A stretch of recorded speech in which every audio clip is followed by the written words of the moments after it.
Hello, hello, hello. Welcome back. This is another uh, terrifyingly lovely Sunday on Clash,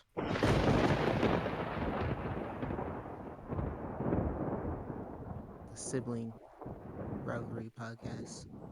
I am one of your hosts, Nighthoot, and with me, as always, is It's your boy Tiz. What's good, I everybody? say I say terrifyingly lovely because I prefer it to be storming I know. I, and I not actually wish it was. sunny. Yeah. And but I will say it did actually feel like fall yesterday, which was nice. It does kind of Kind at night now, like when the sun is like fully down.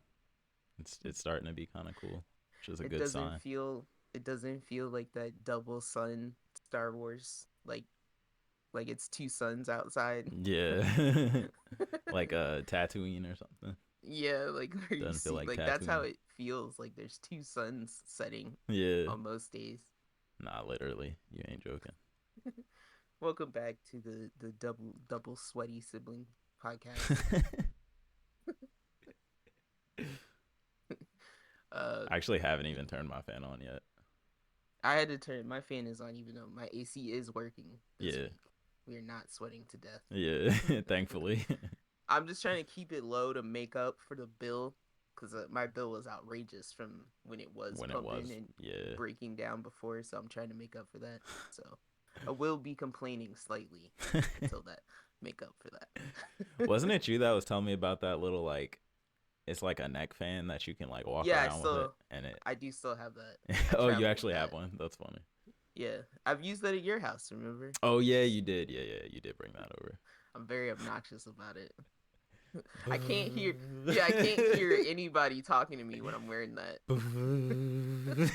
Huh? It works, but I cannot hear anybody until I cool down. That's It's hilarious. very annoying. Some inventions are Um, just funny. but yeah, as I'm always reminded, as we swiftly come upon my birthday, we swiftly come upon the end of summer, and Finally. yeah, it's so sad Finally. because like I feel like everybody else in our family loves the summer, and I In the hate it. world. Like that's what it It's feels like. it's true. I Oh, hate. I just have. summer heat, yes. That's how they be, and I'm like, Oh, I nah. love sitting outside with my beer, and I'm like, oh yeah, you love those Skin mosquitoes and those wasps. cancer. Let's go. Tanning lotion, skin cancer. I hate Woo! it. I hate it. I really Like, do. what's wrong with y'all? I cannot wait to get like my Sherpa hoodie. I've been Yeah. looking for so many hoodies. I want one of those blankets where it's like you put the hoodie on and then it's like a blanket that you put over your whole body and Oh then yeah. it's got the It's pockets. almost like a cloak. It's almost Yeah. like a full on cloak, but it's like fuzzy and warm. So they have I don't know if you've seen it because I scroll on Instagram too much. I don't buy stuff from Instagram, just so y'all know. But I scroll on Instagram. There's a Shishomaru one. hmm I don't even like Shishomaru like that, but I want the Shishomaru one so I can just be His is like on in a brand because he Shishomaru. has like the fur on his Yeah, design. Yeah, it just looks so plush. it fits for him. I keep saying I have this like Tanjiro pattern robe, but it's like a bed Hmm. robe in my Amazon cart, and I'm just waiting to like pull the trigger on it. See? So shout out to the rest of y'all out there who are like us, who are just waiting with your shopping baskets full of bundles. Yeah, Who for the the rest of cold. y'all are waiting to burrito up for the winter. Shout out to Literally, my burrito my brothers. winter burritos, Hashtag burrito brothers. burrito bros. Everybody about to just be Winter wrapped up burrito like bros. this. Yeah. Summertime's hashtag summer's over. Hashtag burrito up. Burrito it up. Nah, it's the best feeling. So yeah, for those out there, email us siblingrivalryclash@gmail.com. X at us, Twitter at us. Twitter's over at sibling rivalry. I'm sorry, at srclash_pod. I haven't messed that up in a long time. Tell us about your summer over woes. Tell us about your upcoming fall plans. Tell us about your your mother or maybe even your father is annoying about their fall decorations. Tell us about all those spiders Oh god. and broomsticks you're about to Fake cobwebs. You're about to trip over on your way to the school bus. Yeah. All all those the boo pumpkin spice drinks. all the boo signs Yeah. littering the ground. Yeah, it's about that time for sure. But yeah, I got some stuff I'm excited about. I don't know about y'all, but there's a lot of game announcements that happen. There's a lot of spooky time stuff that's coming up. But I did some stuff this week. I've done a lot of what I would say not spring cleaning. I'm late to that game. This is fall It's cleaning definitely now. not spring. It's not springtime. Yeah. Spring A couple has come seasons and ago. gone.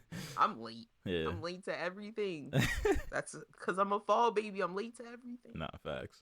But no, I'm gonna go first on weeks because I didn't do anything. Yeah. So all I did, I'm basically like finishing games because I'm tired of like I'm tired of looking at games that need to be uninstalled because I'm not But you buying can't because you're I'm not still. buying space. I'm not buying any more space for anything right now. I'm not buying any more Oh, SD like hard cards. drives or I'm yeah. not buying any more hard drives. I'm not installing any more I RAM. almost did for my Steam Deck, and I'm like, no, I could just beat a game. Yeah, that, I could just finish right a game. So, I'm looking at my PS5 and I'm just like, all right, I'm gonna finish Callisto Protocol. I'm gonna finish Returnal. I'm like 79% through Callisto Protocol, so I'm like, I'm just gonna finish that. It's a good ride so far. Yeah. I'm just like, I'll talk about that when it's done.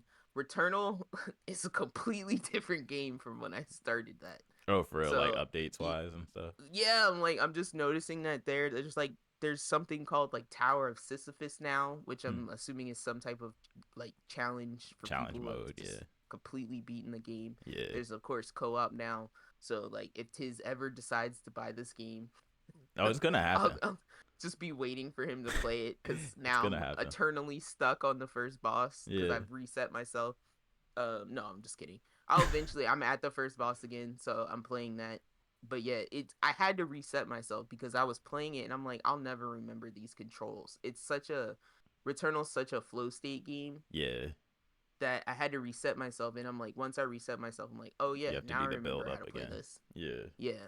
So I'm kind of right back where I was almost with that game. When you say reset yourself, you mean clear your save or just die and like start a run Clear over? my save. Oh, okay, Because like I'm literally like start over. I had to get the instruction again. Yeah, yeah. It doesn't tutorialize you that late in the game. Oh, okay, I got And you. I didn't remember like any of the secrets. I didn't remember like the What you had side. picked up, what power up, what upgrade you had. Yeah, I and all didn't that stuff, remember yeah. like the point of the pickups or Yeah. anything that I was doing anymore. The plot. So None of that. Yeah. yeah, like I remembered the I mildly remembered the mystery stuff like Mhm. that, but I was just like I kind of forget the purpose of the pickups Yeah. or anything like that. Yeah. So I get that.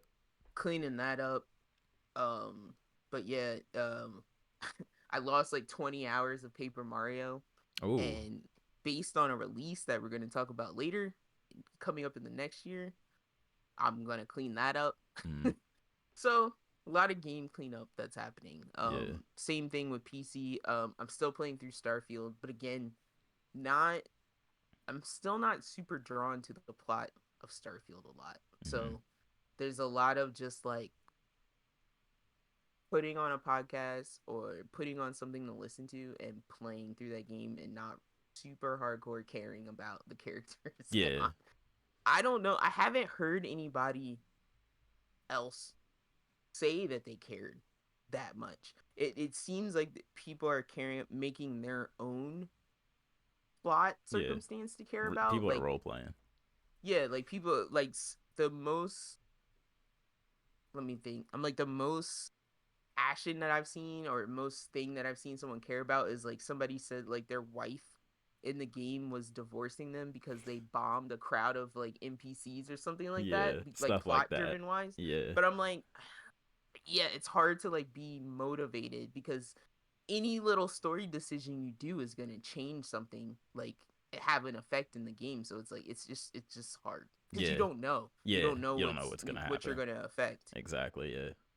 And like recently, like I was pulled into like the most recent game decision I was in. I was pulled into like a Western style type town, and it was like I was like, okay, this is more like this is my vibe. I'm like, okay, I don't know, go into this like little There's a town. whole I'm like, Western faction, right? Like a whole like Wild it West theme. it told like this It's dude's probably the name is same like thing. Sam Cole, and it's like he's like The I'm sheriff the or like something, the deputy, I'm the something like that. descendant of the people who founded this place. Oh, okay. Right. So I'm kind of like the big shot. You're coming in with me. And we walk into like a bank hostage situation. Mm-hmm. And the guy's like, all right, you're going to help us out. You're going to de escalate this situation. Try to persuade these guys to let the hostages out. Yeah. And I'm just like, I don't have enough persuasion points to talk this out. Yeah. So I know I'm going to have to Just shoot gotta my kill way him. through this. Yeah. So I'm like, you want me to talk this through when I've already offered to sneak through and shoot these guys out the backside? Yeah. No, I want you to talk through this. Can you still just sneak through though? I don't have enough persuasion points to do this. I'm gonna force you to talk through this. So they force me up to the intercom. Yeah. I literally have to fail the persuasion to then shoot my way through, right? Yeah. And then it's like Sam still gets mad at me because I can't talk my way you through. had to shoot your way through, yeah. Yeah, so I'm just like, so it's like that kind of stuff. I just kind of blind myself to gameplay because I'm like, I can't persuade myself. I'm not. My character's not built to persuade through this. Right, So, exactly. Yeah, stuff like that. It. It's like I'm just like bleh, RPG. Yeah. But yeah. I shot my way through I axed my way through the back because I was like, I'm not wasting bullets on this. Yeah, if I don't this have is a close quarter space. I'm just gonna whip axe out the axe. everybody in the back. Yeah. It was more fun that way. I like melee characters in Bethesda games. Yeah, I just wanted to see if the axe I had was actually worth anything because it was like it was like a purple item or something like that. Yeah. So I just wanted to see if it was like worth good, yeah. No, I feel that. And I kind of saved my more powerful weapons for those scary alien creatures. But yeah. in the space shooting, because axes are kind of useless when you're floating around, yeah. through space. Yeah. No, I would say too, like similar to what you're saying. Honestly, for me, any Bethesda game, I don't think I've ever been like Fallout. I like in the old Fallout games, I was never like, oh, let's go find my dad. You know what I'm saying? Or like, oh, let's go find my son if it's Fallout 4 or whichever one is. I don't know why, but I did like that one better. I don't know. Which one? Felt more motivated with that one. The Fallout 4. I think that's 4. Yeah. Where's my child? Yeah. I don't know why. It felt more. That felt more personal. Yeah. I get that. Whereas this one is kind of just like explore the galaxy. Like, this one is just like vague. A weird light exploded in my face, and now everyone's chasing me. Yeah, go find these relics. Like, it's kind of like it. You can tell it's like sort of like an obvious setup for just getting you in the world and like getting you to the side quests and stuff. Because really, I think these games are like side quest games. Like, and like like you said, like if you want to go role play a space pirate, you can go off on like you don't even have to focus on the story. You just go steal ships and stuff like that. Like. And Fallout 4, tell me if I'm wrong, was totally like you were just a person like living your life, and then like a Vault person came up to your house and was like, hey, do you want to be part of the Vault program? And then like an explosion happened. Yeah, right? Exactly. Whereas this was like you're just a mine worker. Yeah. And then like it was a little bit different. Something explodes in your face and it's like, oh, you're special now for some reason. You saw a vision, you're special now. Yeah, like that one, it was just like, you're my family. Yeah, exactly. And then I think 3 was literally just like, you were, again, a normal person, but you started in a vault and like your parents just leave you or something like that. And then your whole goal is like, find out what happened to your parents and your dad. Yeah. See, I think you gotta have your family snatched away. Yeah. And then you care more. Yeah.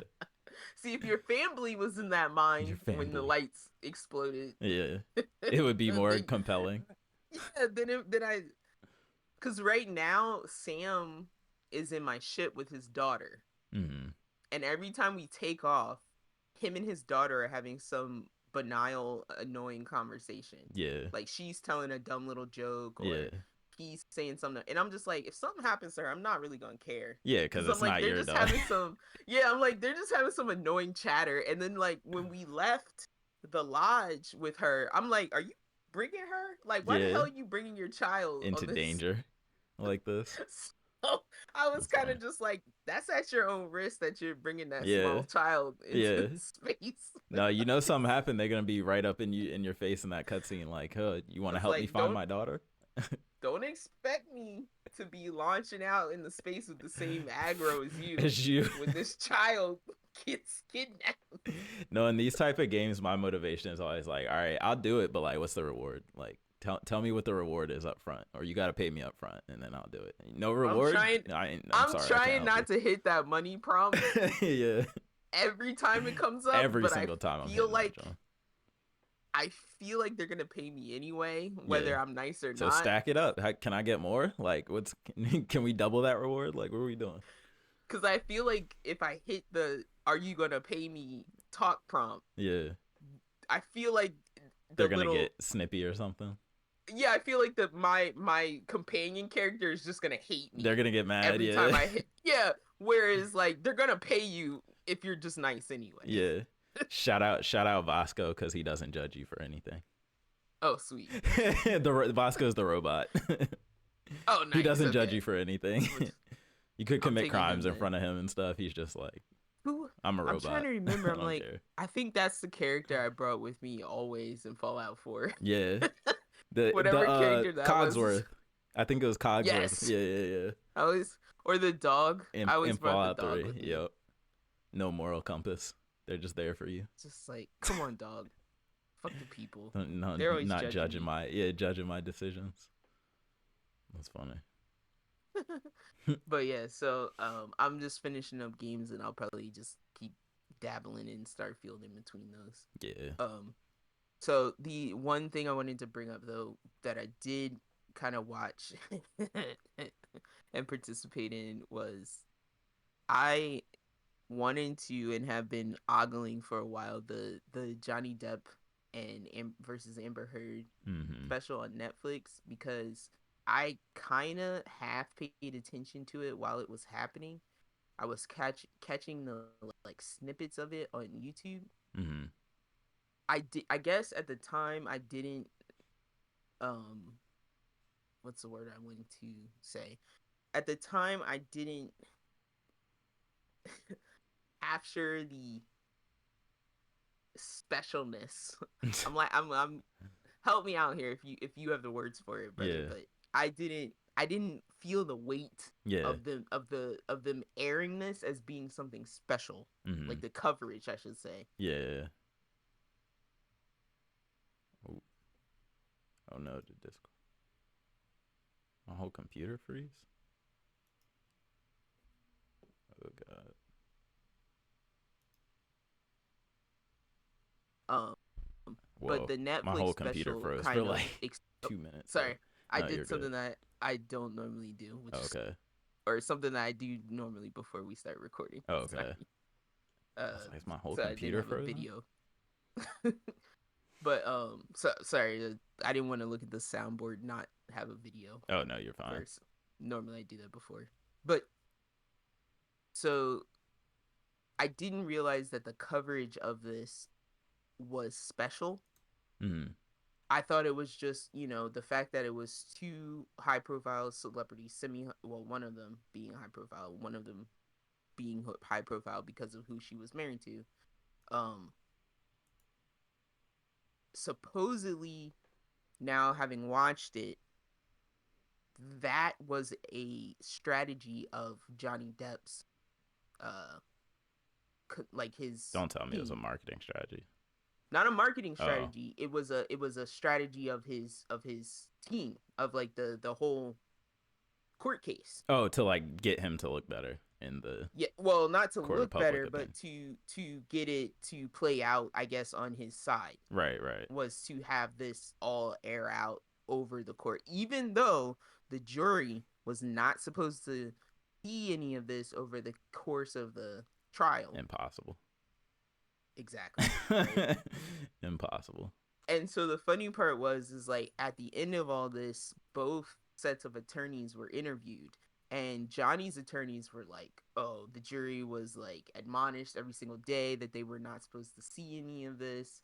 in the media's eye, they weren't supposed to look at YouTube or TikTok or blah blah blah.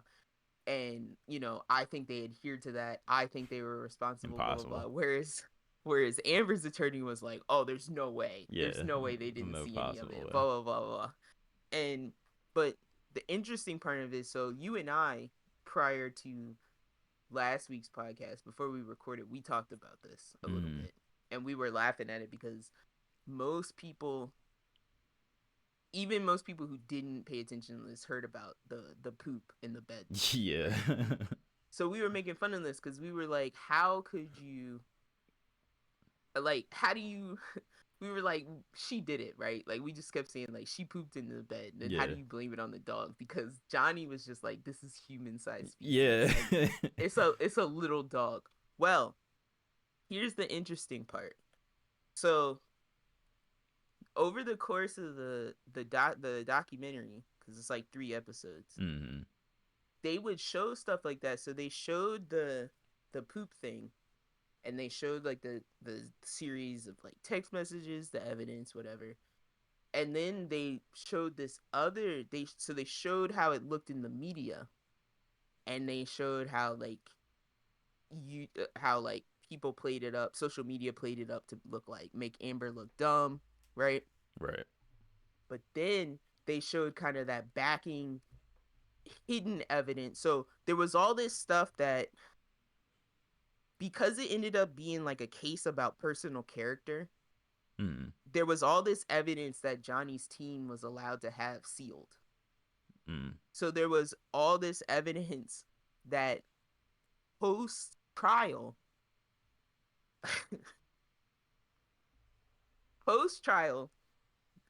this attorney, social media, she funded, like she did like a social media funding thing. It cost like $3,100 or something. She went to the court and had the documents unsealed. She paid to have the documents unsealed. So like crowdfunded. Right. And most of the documents were bad against Johnny. Right. And I don't know if this tidbit was included in documents, but like they had evidence showing that the dog had many a times pooped in the bed. Right. Like, so there could have been a huge chance that Amber did not poop in the bed, and that it could have been the dog. So there were a lot of like things where Amber was made to look bad, but it definitely could have actually been Johnny. Yeah, of course. So watching that documentary, it made me feel really bad for her. But it definitely made it clear that airing all of that trial was definitely a ploy by the attorneys. Johnny's attorney. Oh yeah, court of public opinion. To make him look better. Yeah, of course. And they were showing these things where it was like, there was like 20 million people on Johnny's side. Like anybody on Amber's side was weaponized the fan base. Destroyed. Yeah, he was coming in with a huge fan base already. Why not use them to your advantage? Yeah, and if you look, like, the craziest part to me was like they weren't even married for a year. Yeah. Like they kept showing the timeline, and it was like they were engaged in 2015 and they were getting divorced in 2015, and then the trial was in like 20. It was like way later. It was like 2020 or something like that. Yeah, 2021. So I was like, it took them 6 years to get to this trial, and then it was like when they were showing like the footage, like the evidential footage of like him having fits or whatever. Yeah. Her, like, it was like that, then they would show like, look at what the presidency has done to Obama. Yeah. And he's stressed out. Yes, gray hair.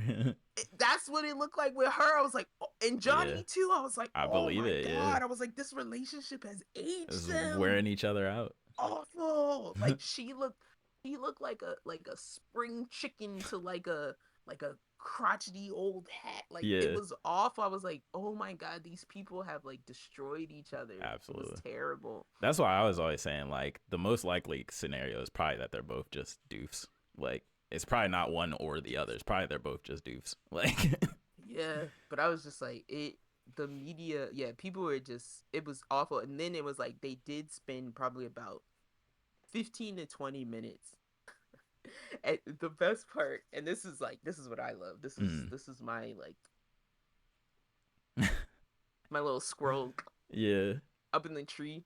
So the news media had their little segment talking about how the YouTubers, the content makers, the content creators are like vampirically feeding, like parasitically It's what the feeding news off of this. does. And I'm like, This is who literally are what the you news guys? does. Yeah. Yeah, I was like, what are you guys doing right now? Yeah. Talking about the YouTubers. I think that's like a whole different battle where it's like internet media versus traditional media is always, they're always going like, back and forth at each other. So they have this girl, she's got like this straight dark hair with these these two blonde highlights in the front. Yeah. And it's like her little Krylon is like her little Chiron, sorry, is like it's like online media analyst, yeah, or whatever. Which I'm like, you might as well be online up. Content creator analyst. Literally, yeah, it's just a made up title. So it's like, so you go and you comment about the content creators. Yeah, you're basically the parasite to the parasites. Exactly. What's the difference? Exactly. And yeah, she's explaining how people's YouTube channel. Oh, and that's, bro, I wanted to while I was watching it, I wanted to screenshot Steak Boy. The steak dude you showed me was one of the dudes. He was in the documentary. Was he really? He was one of the channels that was blowing up from this. He was probably trolling. Yeah, he loves drama. Yeah. Yes, so he was like one of the channels that was actively commentating on it, and hilarious. I wanted to be like, bro, it's steak. They had YouTubers on the joint. Yeah, that's crazy. And there was this one guy, I don't remember his name at all. I'd never seen this guy before, but he like ran into Johnny. Mm-hmm.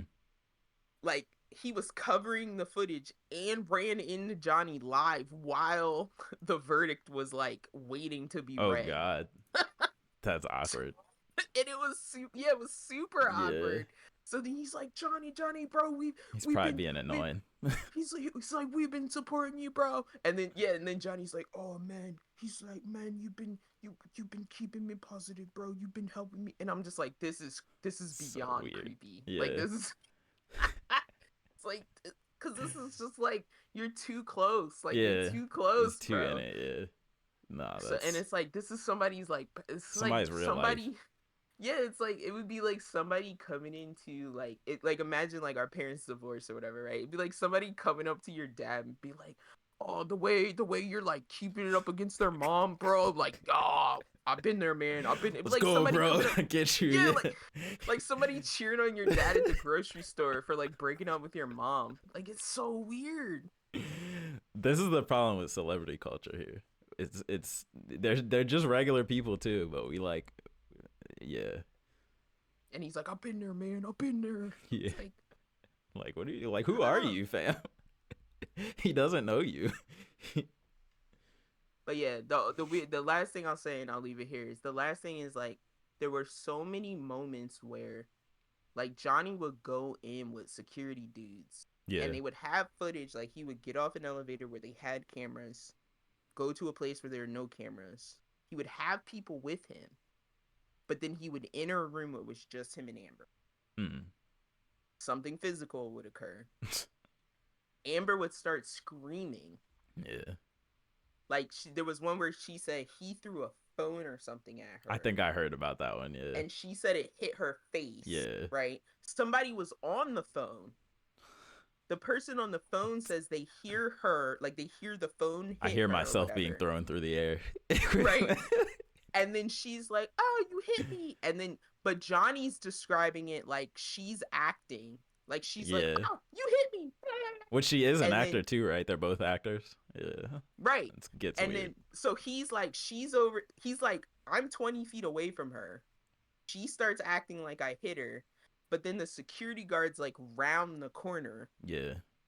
So it's like nobody's there to see it actually happen. And that happens like a few times. Yeah. So it's like everyone just comes in at the exact moment right after it happens. So nobody can confirm that something actually. But Amber, like, But at the moment, she didn't have a bruise, but then later she does. How crazy would it be if they both planned it together? Like if they were both in on it, how crazy would that be? I always have that thought because I'm like, at the end, when they read the verdict, it's the weirdest verdict because it's funny because at the end they have all these like counts where it's like this count, this count, this count, all in favor of Johnny. Yeah. And all these people, all these women are outside the courthouse like, yeah. But then they go, oh, 1 million in favor of Amber, and everybody's like, huh? Huh? And they're like, yeah, she won her countersuit. That's how. That's like how Trump won the presidency. That's like when they read off the votes. It was like, wait, what? That's not how it seemed on the internet and online. That's not how that seemed like it was gonna go. So it's like, yeah, Johnny won like $5 million, but then Amber won 2. So they both just got paid from each other. So they just exchanged money. Is that how that works? I think. Well, when I read like at the very end, because there's all this text at the end. Yeah. I think at the end they ended up just settling. Amber just paid him $1 million. So all that for $1 million, which is nothing to either of them. All your laundry shaken out into the street. Here's $1 million, which the man is probably worth like $100 million, like something crazy. He has an island. He owns an island. It's ridiculous. Do you know how much islands cost? That's ridiculous. They are not cheap. This is nuts. I don't understand. So that's what I watched. Just out of inch.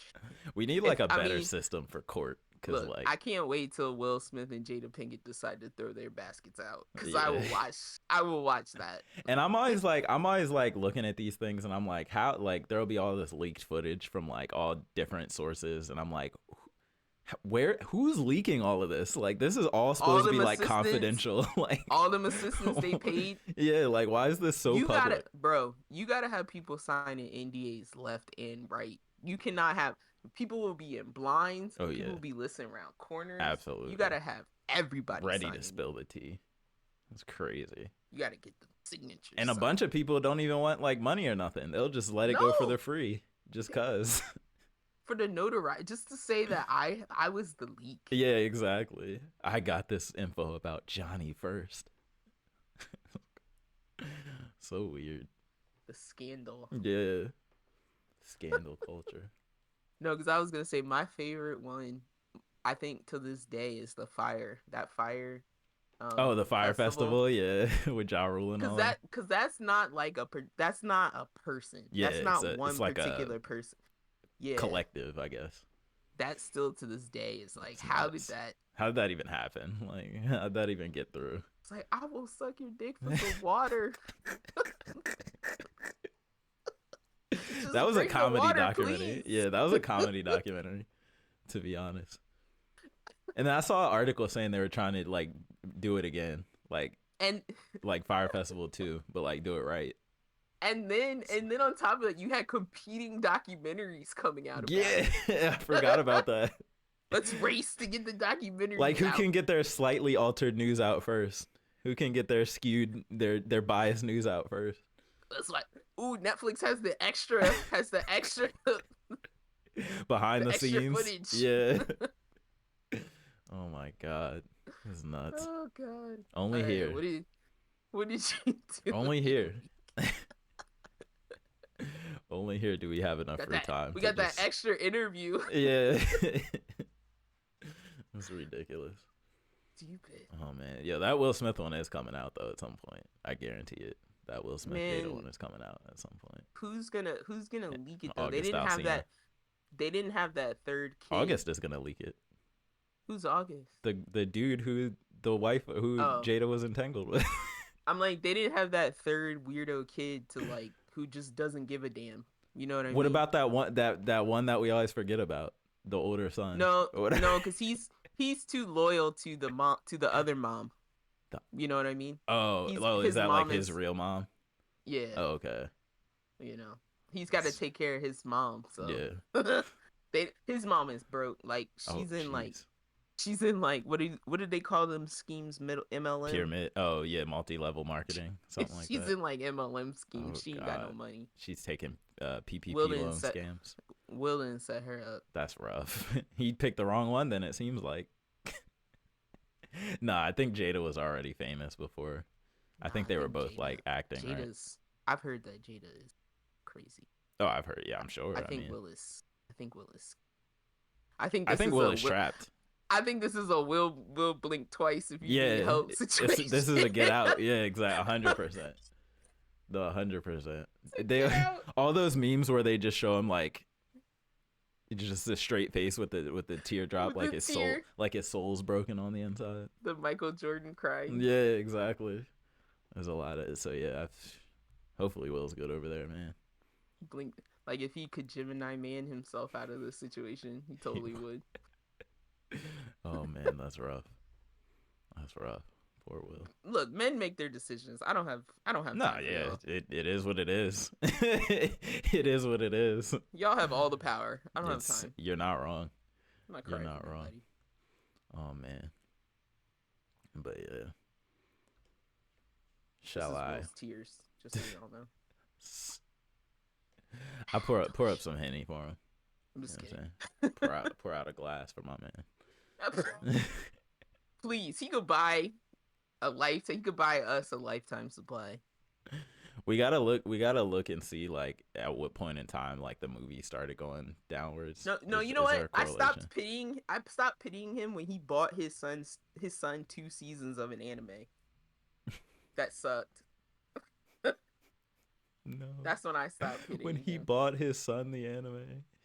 2 Nobody seasons. actually watched it. When I saw new Yokio or whatever had 2 seasons, I was like, it got a second one? Ugh. Couldn't even tell you what channel or what service that joint came on. Just know it was a dude with pink dreads. That's all I know about it. Upsetting. Yeah, it was rough. What did you do? Shall I get a nice? So I didn't do a whole lot new, so I've still been playing through Armored Core 6. I'm still in my 3rd playthrough. Getting through that. I don't know if I mentioned this before, but the main dude who like talks to you throughout the game, it's Endeavor from the English dub. It's English dub Endeavor. I have to hear his voice. It's so in a long time. I might not have noticed right away if I just listened to him because he's like a I guess more calmer version, like, or not more calmer, but what's the word I'm looking for? It sounds like he's less in character, like he's just talking almost like casually. It's not barking at you. Yeah, exactly. But he is like a figure of power, and so you get like that kind of still comes across in the voice acting. So I thought that was like a cool touch that like every time he talks, I just think of Endeavor. But yeah, I'm still playing through that. I feel like I'm almost to the end, like the end, and then I want to dabble in the PvP a little bit, just because I haven't really yet. I've been trying to like get all the parts and stuff I need to not get smacked when I go online. And then other than that, I've beat kind of the main part of the Pokemon DLC yesterday. It was a super short DLC, but it was like $15. So, for which Pokemon game is this? I'm Scarlet Violet. Okay. Yeah. So basically, they've kind of been following a similar patterns with the DLC, where it's like one of the big things about it is like they reintroduce a whole bunch of Pokemon from like previous generations. Which the main implications of that have to do with like competitive and online battling and like how it's going to change the meta and stuff like that. So that's kind of been like the main thing. It's like for me, when a new Pokemon DLC comes out, I'll get in, I'll kind of low key rush through the story because I just take like, I have a bunch of like level 100 Pokemon at this point. So I just take a couple of them and I just one shot everything. And then like my real goal is like collecting the new Pokemon that might be good to use online whenever the next season starts or whatever. So that's kind of what I've been doing. And I think like the theme of this DLC, there's like, I want to say it's based on like a real Japanese folklore that has to do with like an ogre and these 3 animals that like chase the ogre. Like the ogre's supposed to be bad, and then like these 3 like animal spirits like I guess like arise to like fight against the ogre. But there's like a cool little Pokemon-ish twist on it to where they kind of like I guess subvert the setup or subvert your expectations on it. So it's cool, it's neat, it's nothing crazy, it's pretty on brand with Pokemon. They did not fix any of the performance of the game. It's still extra laggy, but I've been saying that it's not going to get better until we have literally new hardware. And even then, it might not get that much better because I think we just need to wait until the next iteration, probably to where they have, you know, time with the new hardware to really like make a game that's optimized for whatever the Switch 2 is going to be. So other than attacked by, I was gonna say I got attacked by like mad chonks. LeChonks the pig. Yes, Lil Chonks. I'm sorry. Yeah. Oh my god! And in where are you talking about, in Go or in? Yes. Okay, I was like, God dang, they're that far already. They got LeChonk in the game already. That's crazy. I actually have I got mad Quaxleys now. Yeah. I like Quaxley. Quaxley's cool. So yeah, it's another Pokemon DLC, and there's the second half, I guess, of it is coming in a couple months, like October, November, something like that. One of those. Supposed to be winter time, but I'm definitely looking forward to that because that one seems like it has, like, if you remember, like back in Pokemon Emerald where they had like the what's it called? Not the battle stadium, but they had the battle island or whatever. Like after you beat the Elite Four, there would be this island of all these little like challenge types of battles and like facilities you could go in. This next DLC kind of seems like it's gonna be what that was to that game, where it like adds on a bunch of like replayable, I guess, like solo content to the game, which you typically use it for like resources to build up Pokemon easier and faster to then go play online or whatever. So yeah, looking forward to that. The only thing that I don't like about how they do this is like you have to buy both DLC together, so it's like a $30 bundle, and they would be like $15 each, which is what they did last time. They'll let you buy them separately, but now you just have to buy the $30 bundle and you get both DLC. So you don't really have an option if you just want to say spend $15 and maybe decide later if you even want to buy the second DLC or not. So that's the only thing that I don't really like, is like I wish they gave players the option to actually decide what they want to buy. But it is what it is. There's worse monetization out there, so I can't be too mad.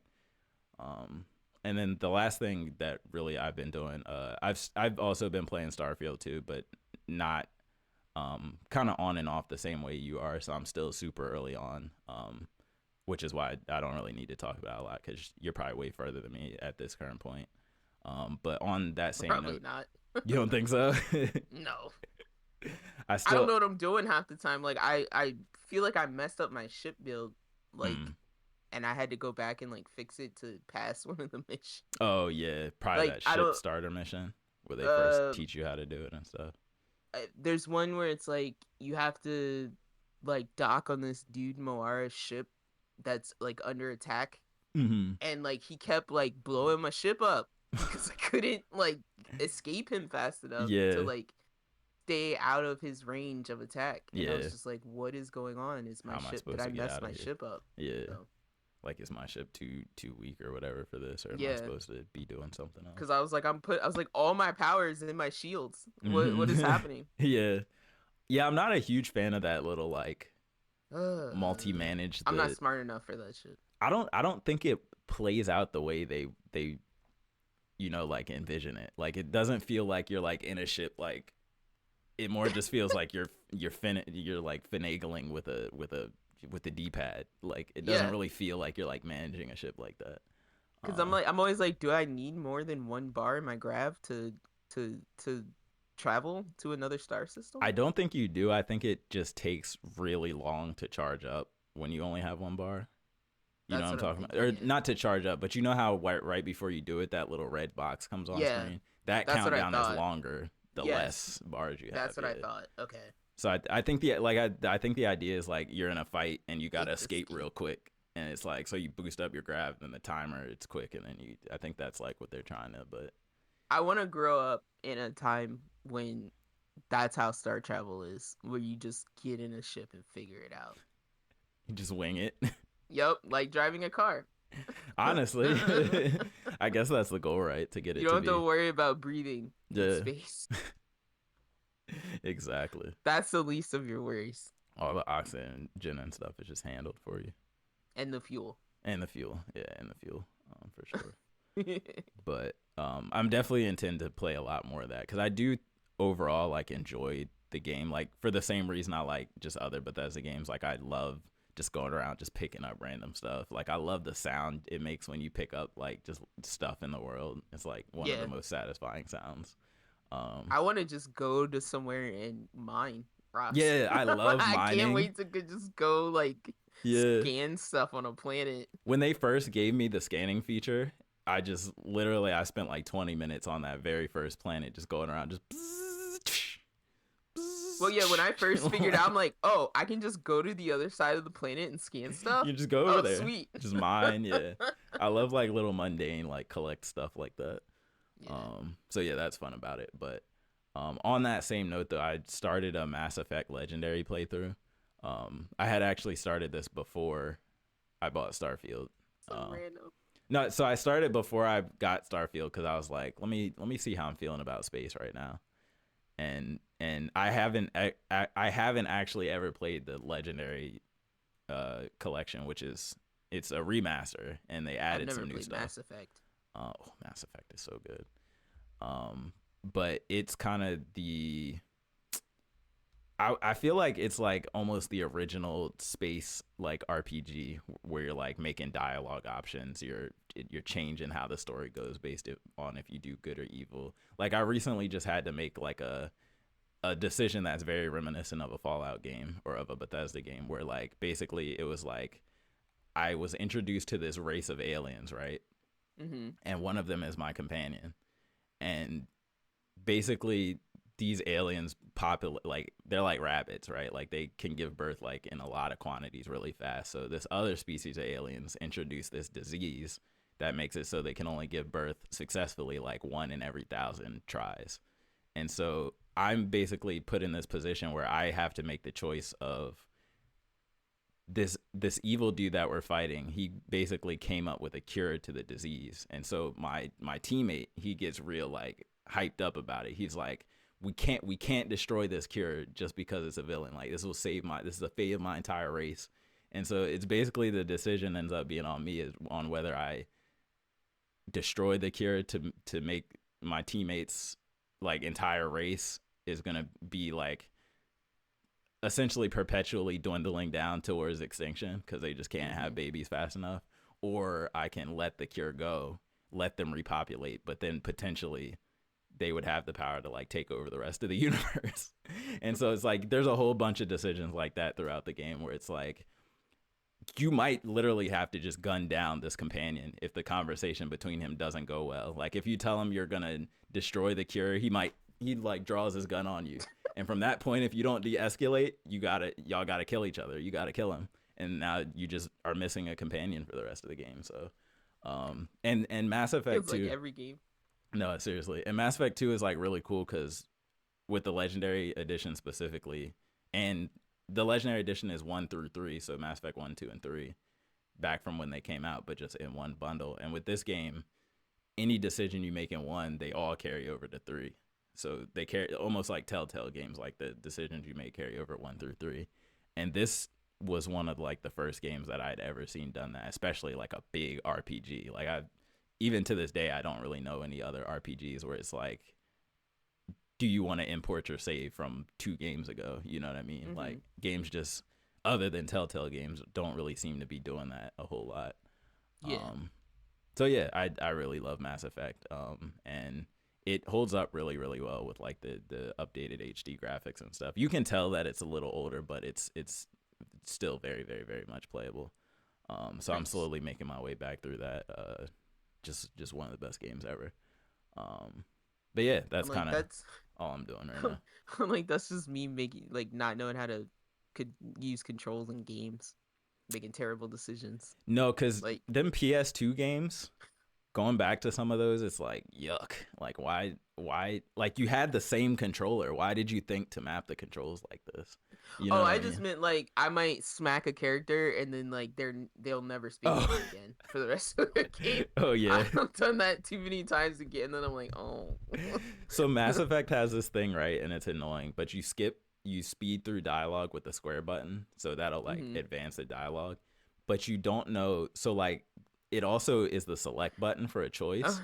So sometimes the dialogue subtitle will be going halfway, and then the choice pop-up will just pop up before the dialogue finishes. And if you're mashing squares, sometimes you might hit the option that's like, shoot.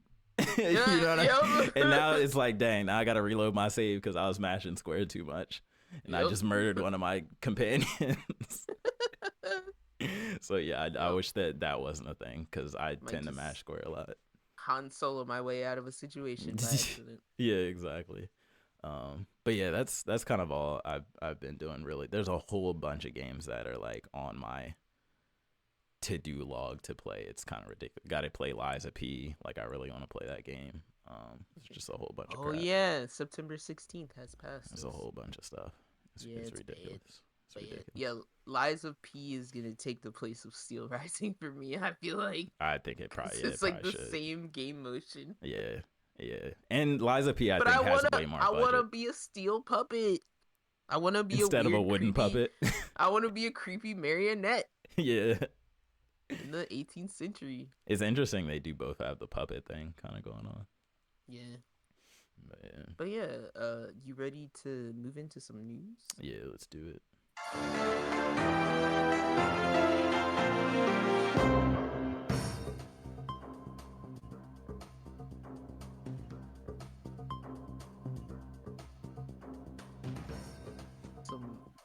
Some Nintendo changing the game.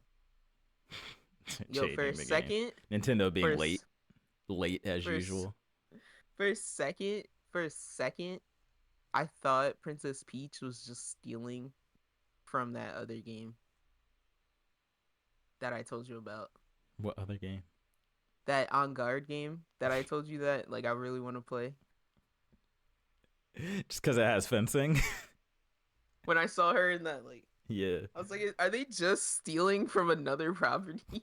No, not that they haven't done that before, but I don't think this is one of those cases. It's like, we're just gonna put Princess Peach in a better game. Yeah. That's funny. We're gonna be lazy. Yeah. You go the mini game approach. I wasn't expecting that to be this game though. I thought it was gonna be more like Super Princess Peach. Yeah, I didn't think it was gonna be mini game central, but let's get into the news. Yeah. So they had Nintendo did a Nintendo Direct for September very recently. I actually saw some people liked it a lot, some people hated it. I noticed some people really don't like when Nintendo brings back old games. I don't know why, because I think they should bring back more old games. The first thing on here, and probably the biggest thing let me ask you this. Yeah. Before you, sorry to interrupt, but you brought up an interesting point to me. Mm-hmm. Do you think it's because like when the other places do it, they're just like, here, we'll shovel all our old games onto some like service like PS. What was that service? PS. Yeah. Or like, here's all our Xbox backlog onto the service. Yeah. Here it is. Blah. Yeah. Whereas like Nintendo like actually showcases it like it's a feature. Yeah. Like it's a thing. Do you think that's why people hate it? I think that's probably part of it, and also too, like, they always do these things. Like, people have been asking for this probably since the Switch released, and I think it's a combination of Nintendo presenting it as if it's a new game, and also it being 10 years late from when people were asking it. So not only is it like, okay, guys, we finally got that game that you've been asking for, and then they'll like present it as if it's a new game. So I think it's like a double hit of like, okay, not only are you taking your time not listening to us, wait 10 years to resell us an old game, but then you're gonna present it to us as if it's new. Yeah, I think it's a combination, and I think it's a thing that where like Nintendo specifically can do it or does it because their games are only typically playable in one location, and so you kind of have to wait on them to be able to play. Like, if you don't happen to have like a Game Boy Advance or an SNES laying around, like you have to wait for Nintendo to play that game again. So I think it builds up like an extra bit of like tension and anticipation, I think. Okay. I feel like that's probably what it is, yeah. I think it was just worthy to note because I feel like everyone at this point has their kind of retro space. Yeah. But I think Nintendo does make a big deal of like, here it is again. Yeah. But yeah. And I think a lot of people too I think people are legitimately upset that they still have not announced Wind Waker or Twilight Princess. I'll just be honest. We'll talk about it. What, you saw something? No. Oh. I'm just saying we'll spend some time on that. Oh yeah. Go ahead. But yeah, I'm gonna just start at the top of here. So the first one, and the one I'm most hyped for, is we're getting a Paper Mario Thousand Year Door HD. Woo! I don't know if it's a remaster or remake, so I'm gonna just call it HD. But yeah, that is coming out. Did they put a release date on it? I actually don't see a release date. No, it literally just says 2024 in the store. Okay, so there's sometime literally next year. no date. Yeah. But man, it looks freaking like they made this out of the smoothest cardstock. Cleanest paper ever. It looks so freaking smooth, crispy and clean and bright and vibrant. It's like they remade the GameCube. Yeah, literally. Like the way it looked when I was 15 is how it looks again. Yeah. No, literally. I really enjoyed watching that trailer. I say too, this is like probably a top 3 Mario game, just flat out. It really is. It's a great game. It's super long. I never finished it. That's how long it is. I still own it. Yeah. I'll never finish the GameCube. That part of the GameCube disc will never get touched because I'll probably finish it on Switch. There's some hard fights in that, John, too. Like it's towards long. The end. It's a long game. It's like a real RPG. Yeah, it's like a real long. Yeah. But yeah, I plan on finishing, like I said, the original Paper Mario, which is in 64 game. It's gonna be really, really interesting to me because like we're getting this and Super Mario RPG HD or remake or whatever. So I really can't wait to like see because now we can get the real comparisons of like which of the 2 Mario RPGs are the better one. Yeah, I do want to play that original one remake yeah. because I never played that one. So I didn't really either. I played like a little bit of it, but I never like fully gone through it or anything. I didn't want to play that black screen. I was like, what's up with that black screen? Yeah. Yeah. It looked like, what is this game? It looked a lot older, like too, a lot less approachable. Plus, my little baby brain couldn't wrap itself around what was happening in that game at that time. So it was a lot of like, it was very not Mario. Like it's not Mario. Didn't know what I was doing. But it did lay the groundwork for Paper Mario. You got to give it credit for that.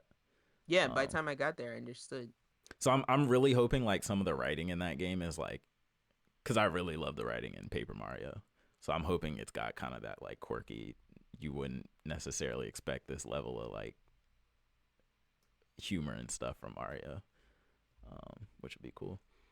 And then next up, we have a game that I haven't played. Wait, where is it? Yeah, we have a game that I haven't played since like DS, like original DS, I think I played this game. Mario vs. Donkey Kong is getting a remake to Switch on February 16th. I struggle with these because I love Mario Donkey Kong games, but I hate these mini mechanical Marios. Yeah, same. Because I do love the puzzle Mario games. I love the Mario Donkey Kong. I love with the keys and stuff, but when you introduce these little mechanical Marios, I struggle with those little wind-ups. Yeah, but I do want to. I have a couple of them, and I do want to play more of them to maybe get better at them. Yeah. They definitely do have this like unique like. They always make me think of, what do you call them, the Rube Goldberg machines. Yeah, they make me think of those. Gotta think ahead. I'm not good at thinking ahead. Yeah.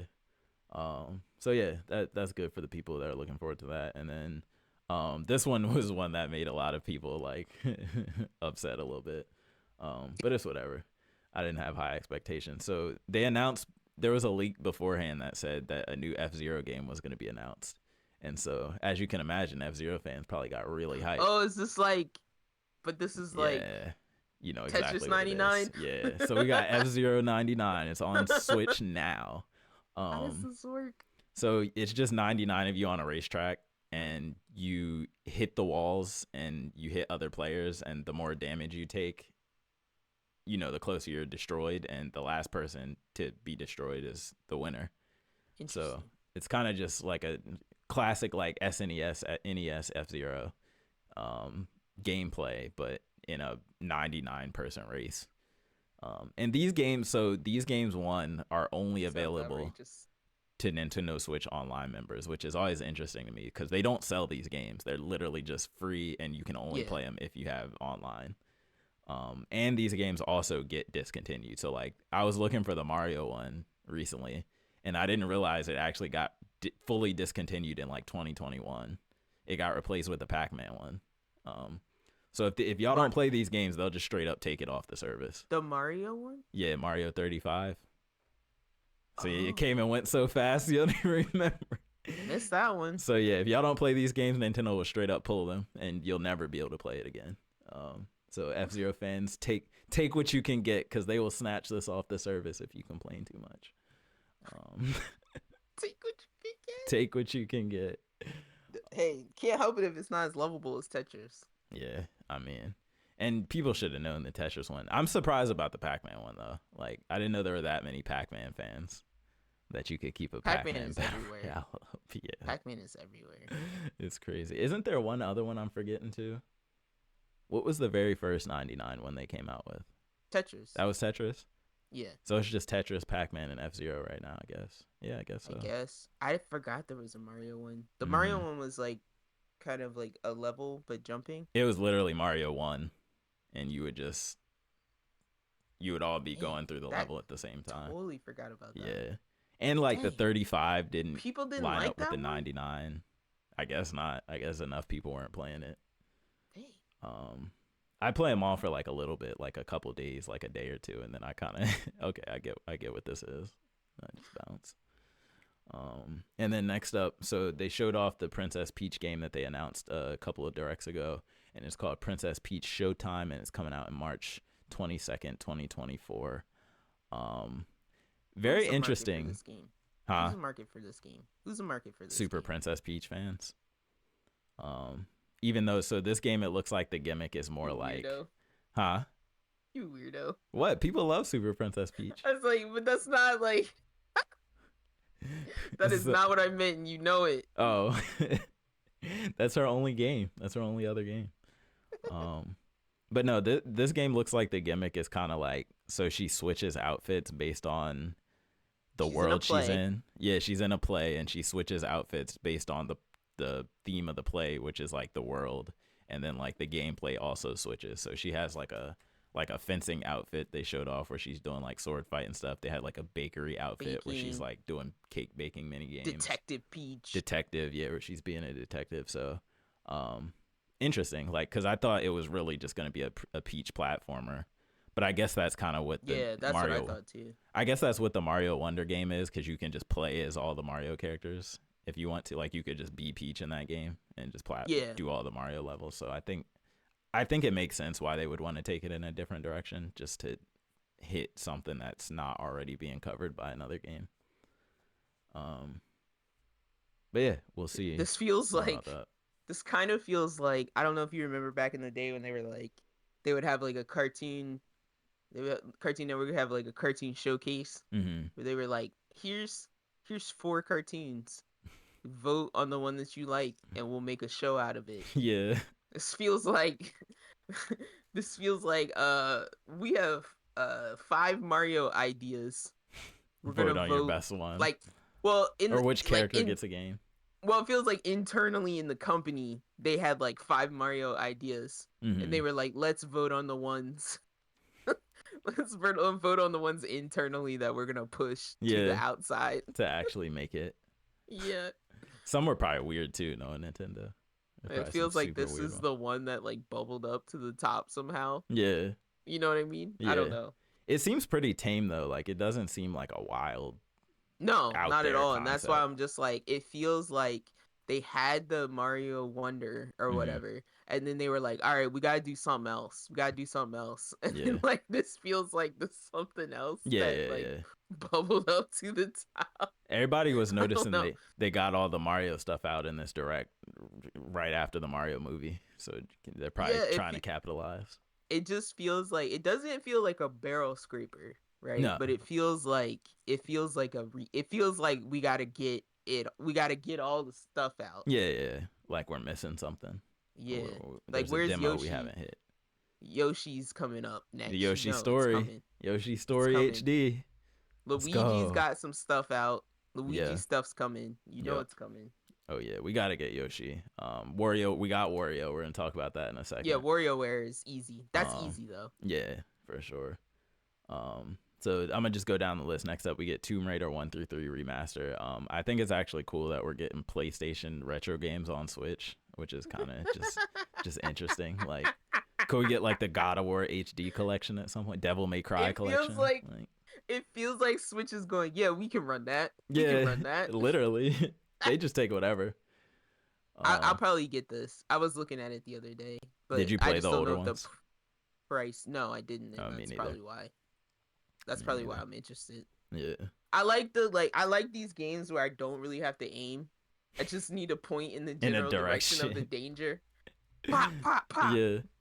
I know Dusty really likes these games, the old Tomb Raider games, for like their innovation and stuff. In honor of his video recommendations. Yeah. I might make a purchase. Yeah, exactly. And then we got Luigi's Mansion 2 HD is coming, so we already got Luigi's Mansion 1 on Switch, so it makes sense we're getting Luigi's Mansion 2. I think I only played the original Luigi's Mansion for like a hot minute on the original GameCube. So, yeah. I think we got Dark Moon as well. For me to check out. Yeah. Say what? I think we got Dark Moon. One of the DS ones is being remade for Switch. I could be wrong about that, but I thought I saw that. So it's Luigi's Mansion's coming out next summer. For Nintendo.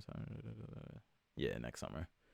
Now let's see what we got. So we got Splatoon 3 DLC, which is pretty typical for Splatoon.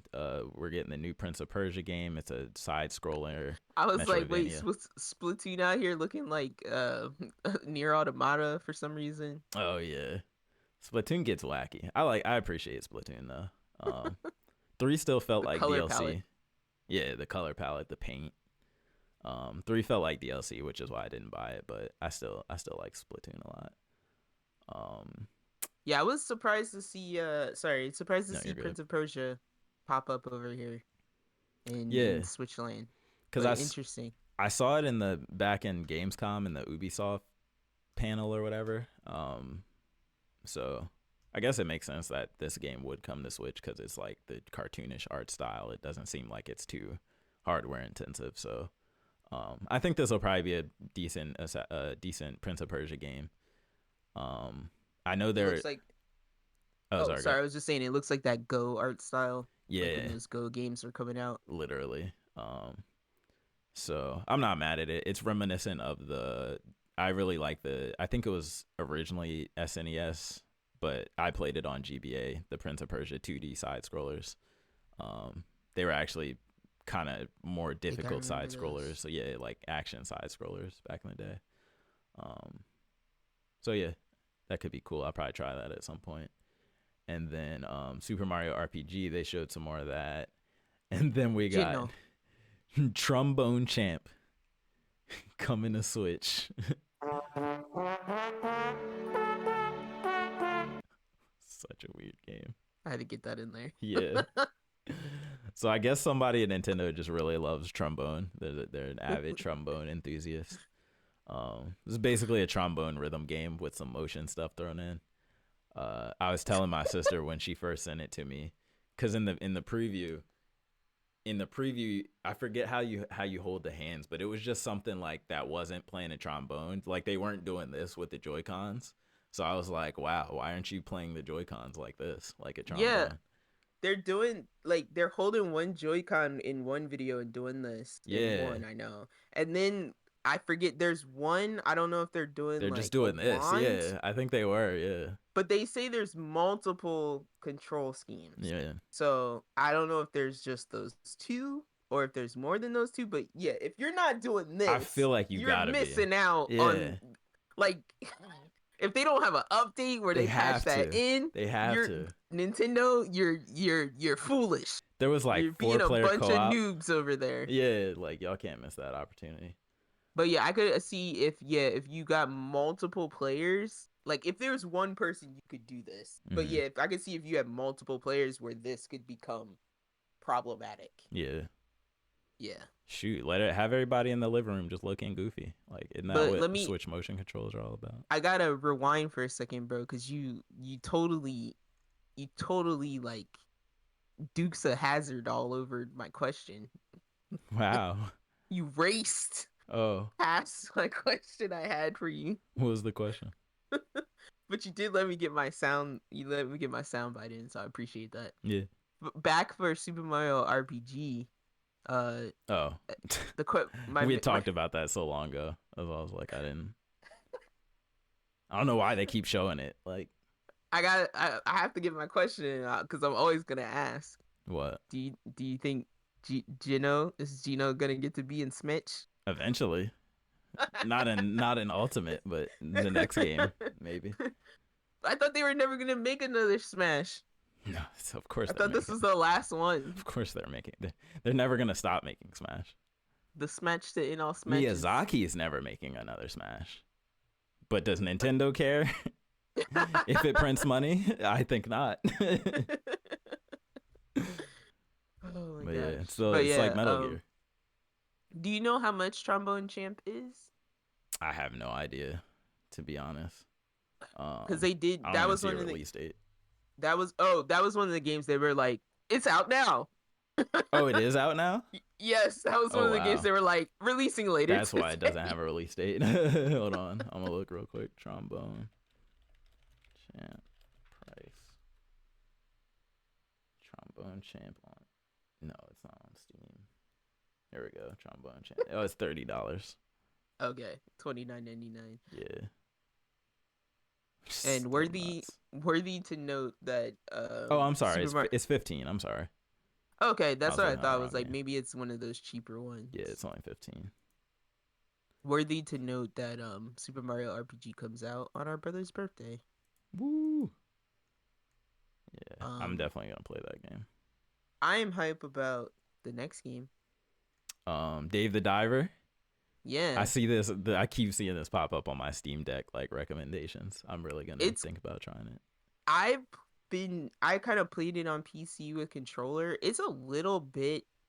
It's like Moonlighter, right? Well, yeah, it's like Moonlighter, but like it's a little bit complicated to control. Like a little bit more so than you think. Yeah. Because of the swimming, right? Yeah. Yeah. And the fishing controls. Mm-hmm. And the serving controls, to be honest. Yeah. But yeah, I just kind of wonder what it would be like to play on a handheld versus on a PC screen. I hear nothing but praise about it. Like, so it's just like I usually will stay away from any game that has swimming in it, especially if it's swimming is like the main thing you're doing. It's the swimming is not too bad, but yeah, I wondered about this on handheld because it's pixel, yes, but it is a very small pixel.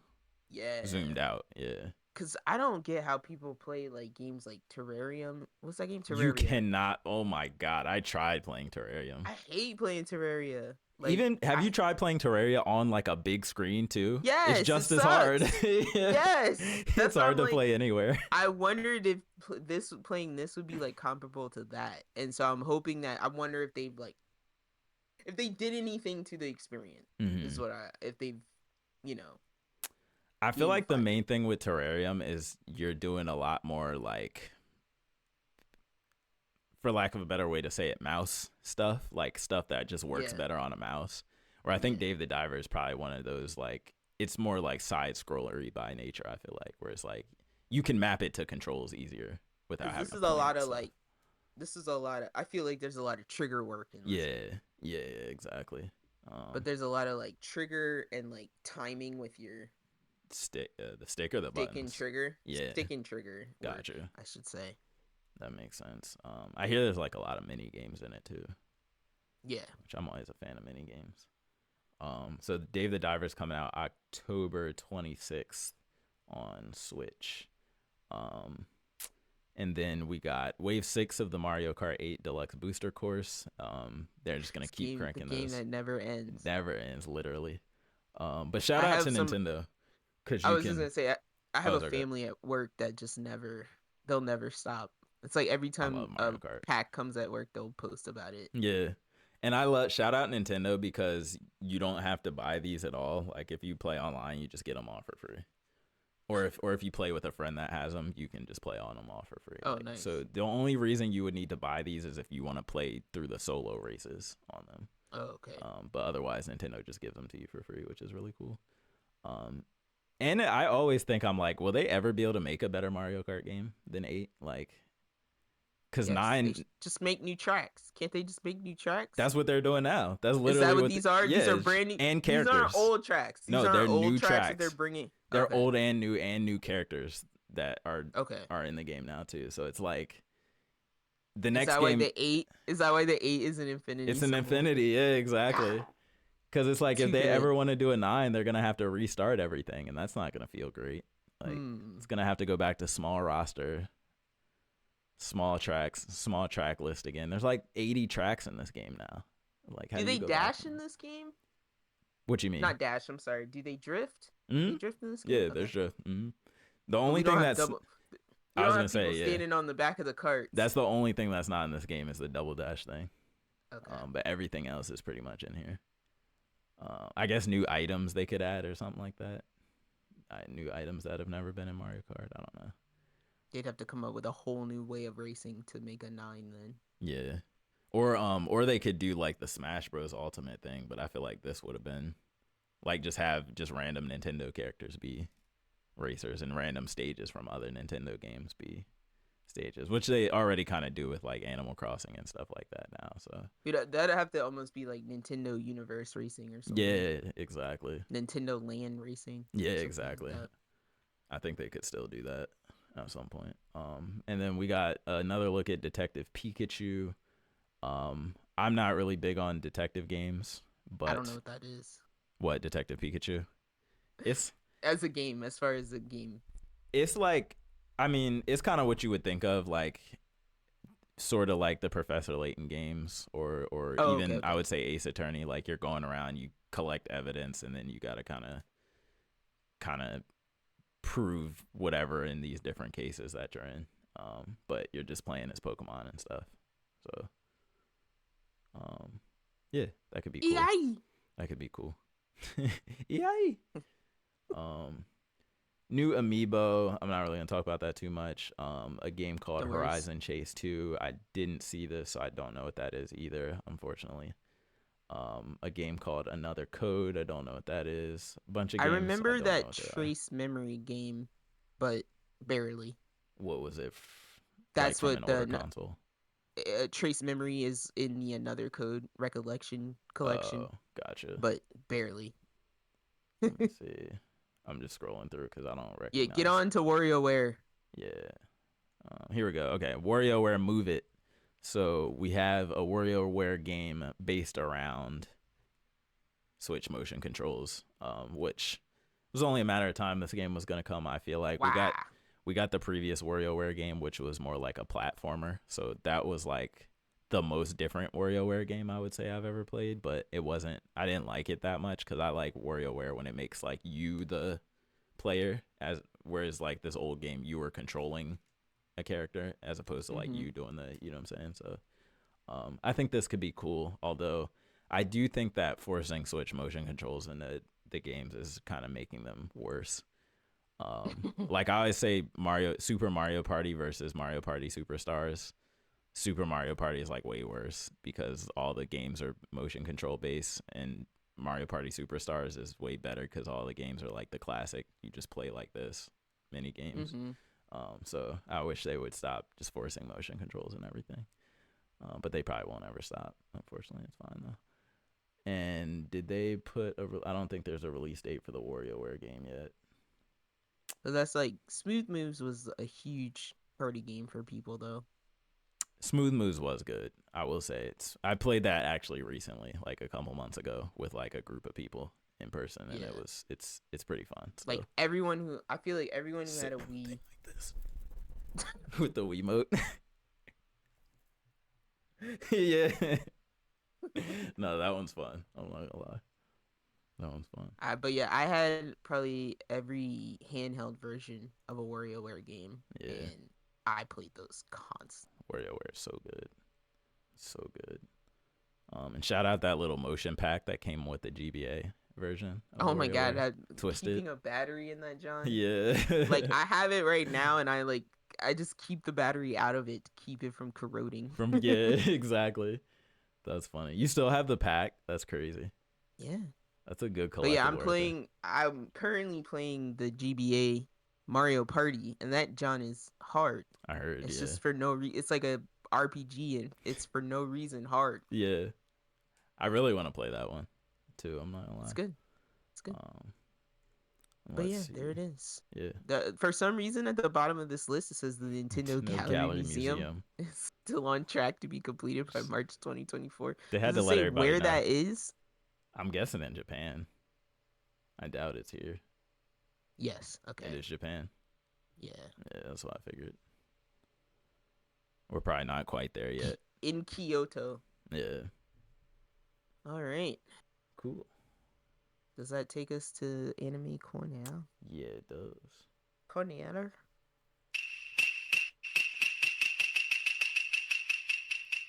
Move swift.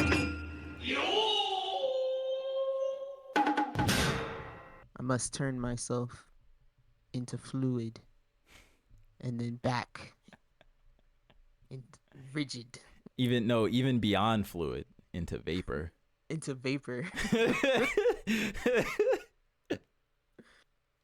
There. Now loose. Now when you think you're as loose as you can go, become even looser.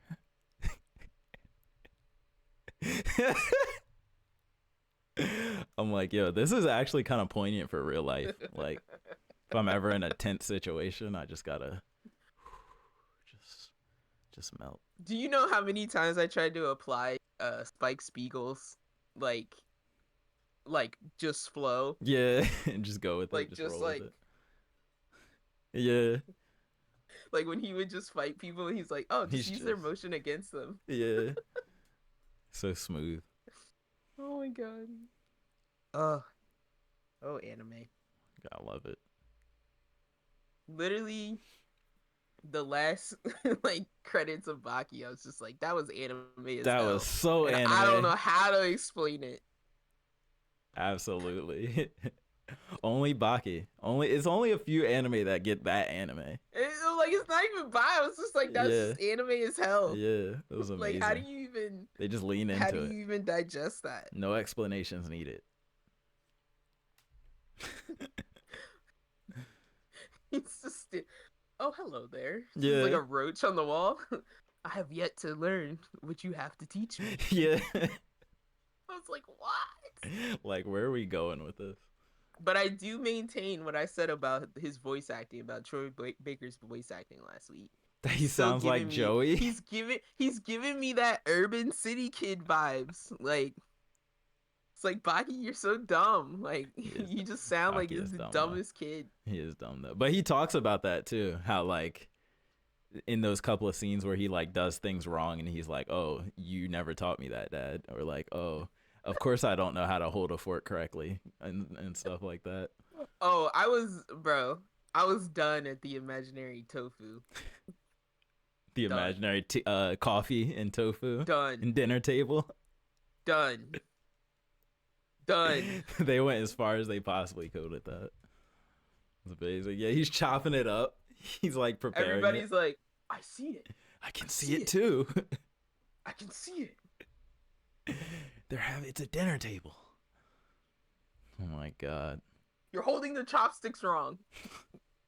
Shut up, it's not even real. All right, guys. You know it's make believe. We'll talk about it. Let's talk about this dumb crap that we're talking about. All right. I just can't. I'm caught up in So the good. stupidity. All right, where do we start? So we're talking about Baki because we finished Baki, but is that the order we want to go in? Do we want to talk about first? Yeah, that's fine. All right. So I finished Baki. And the part that we're talking about specifically is we're talking about post Caveman. So this is Baki season 2, and it's about like episode 12-ish to episode 27 on Netflix.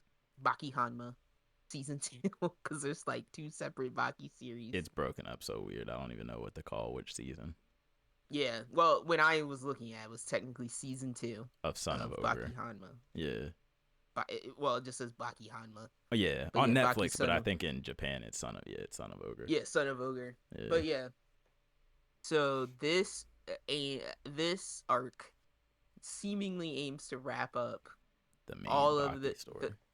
The main story of like Baki fighting his father, Baki fighting his dad. And a tale of parental acceptance. The one thing that I'm gonna just say up top is like I like started this last night, and I must have started it like I must have like had to go back like 4 times because I kept falling asleep at the like kung fu boxing guy story. Oh yeah, with the missing of the leg.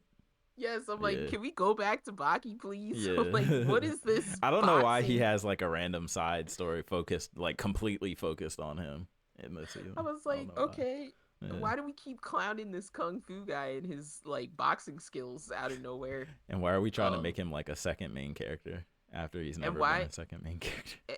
Yeah, why are we breaking into this boxing match to have like an illegal boxing match after the world champion has already been decided? Yeah, exactly. That's weird. But yeah, all right, where would you like to start? I don't. I just think this is outrageous. Like Baki as a whole is so outrageously ridiculous in the best way possible. Like this whole thing, like full circling around to just being about like Baki gaining acceptance from his father is like so nuts. After where this started, so yeah, I don't even know. This started so long ago. And you peep how they like even in these last 2 seasons they've kind of showed flashbacks of the original Baki, like. Oh, yeah, we're finally gonna acknowledge like that you guys didn't watch this. I totally forgot about Yujiro fighting the like psychopaths, like the prisoners that like came out to fight him. That broke out of jail or whatever. Yeah, that was a whole season. And then Yujiro's like, him and his whole like thing about the path. Yeah. He's like, I'm the strongest and I didn't have a path to follow. Yeah. Because I had nobody to challenge. I've been so bored. You don't know how lonely it is. Yeah. When you're the strongest and you don't have a path. Yeah. And he's like, so I just kept walking. So I found a path. And he's just sitting, like, in this metaphor, he's sitting up on this mountain peak, like, in these clouds alone. Towering over everyone else. And he's just, like, this muscular dude in, like, these underwear, like, by himself. Contemplating. Like. But my whole impression, because it's, like, Baki fights the cave dude. And then, like, he settles that fight. And then he kind of, like, goes and meets his dad at this casino, right? Yeah, for dinner. But he meets him at his house first. They have dinner at his house first. And then that's when his dad's like, let me invite you to a real dinner, son. Okay. But then he goes and meets him. But he's, like, he's dressed in, like, this weird, like, t-shirt. But he's, like, he thinks he's underdressed. It's like a Hawaiian t-shirt, kind of, with, like, some dressier-looking pants on. It feels like something a millennial would wear, but like they're not sure if they're dressed up enough. But then like he walks in, like my whole thing is like they're in like this upper. It feels like something like a nicely dressed Yakuza guy would go to, like a penthouse at the top, like 5-star casino / restaurant hotel. Yeah, but they're up there like grabbing each other's faces and punching each other through windows. Yeah. And everybody around them is acting how normal people bystanders act. Like we're like and people are calling police and SWAT teams. Like, the part that's killing me is like everybody else is reacting how normal people would react. Yeah. Like, they're calling security. But the police and stuff get there and they just watch. They're just like, yeah, like they're just in awe. Apparently, the prime minister of Japan has already been pre-threatened Yeah. by Yujiro. Yeah. So they spend 10 minutes explaining to us that the prime minister was already threatened by Yujiro, and he then surrounded himself by 100. Yujiro is a world power. He's a world superpower. The prime minister surrounded himself by like 100 army men. Yeah. And then Yujiro just split them like butter. Like it's nothing. Yeah. Just step straight through them. So, then like the United States signed a treaty with Yujiro. So basically anybody that threatened Yujiro would be threatening the United States, and then so other world powers were following suit. Yeah. So basically nobody wants to mess with Yujiro anymore because he'd be threatening those other world powers. Yeah. And threatening Yujiro. You just don't mess with Yujiro. Yeah, like he's scary. He like taking down a whole military on his own. So he's basically sitting up in the tower, and like, so all these SWAT people are there just doing nothing because nobody's can threaten him. Yujiro, you can't mess with him. So Yujiro's up there slinging Baki around like a third toy. And at one point, he launches himself and Baki out of the window. Yeah. And down onto the prime minister's car. Yeah. And I think Baki's like, what is this, a murder suicide? Yeah, he's like, why? He's not gonna kill himself too. He thinks too highly of himself. Dad wouldn't do that. And this is what I love. So this is where I think Tiz is like, we were talking about like the narrator and stuff. Yeah. So the narrator, they cut to the narrator explains about like landing on a target. Yeah. From a it's really hard. Yeah, it's really hard altitude. To do. Yeah. And the narrator cuts to like a black and white scene. Yeah. And they talk to an experienced like military paratrooper. And they say how hard it is. They say he's had like 438 experienced dives. Yeah. Like experienced jumps. Yeah. And he's like, maybe. Yeah. From like a height of like 430 something feet, you might be able to land on the target of like a vehicle. But of course they're jumping from like 5,000 feet from the top of the highest building. So they cut away for like 5 minutes to explain this to us, the audience. Yeah. And then they cut back to Yujiro and Baki landing on this on vehicle. the car. So like, this is the type of show that Baki is. Like, they will take you out of the scene to explain to you how ridiculous the scene is. Yeah. Of the scene. Yeah.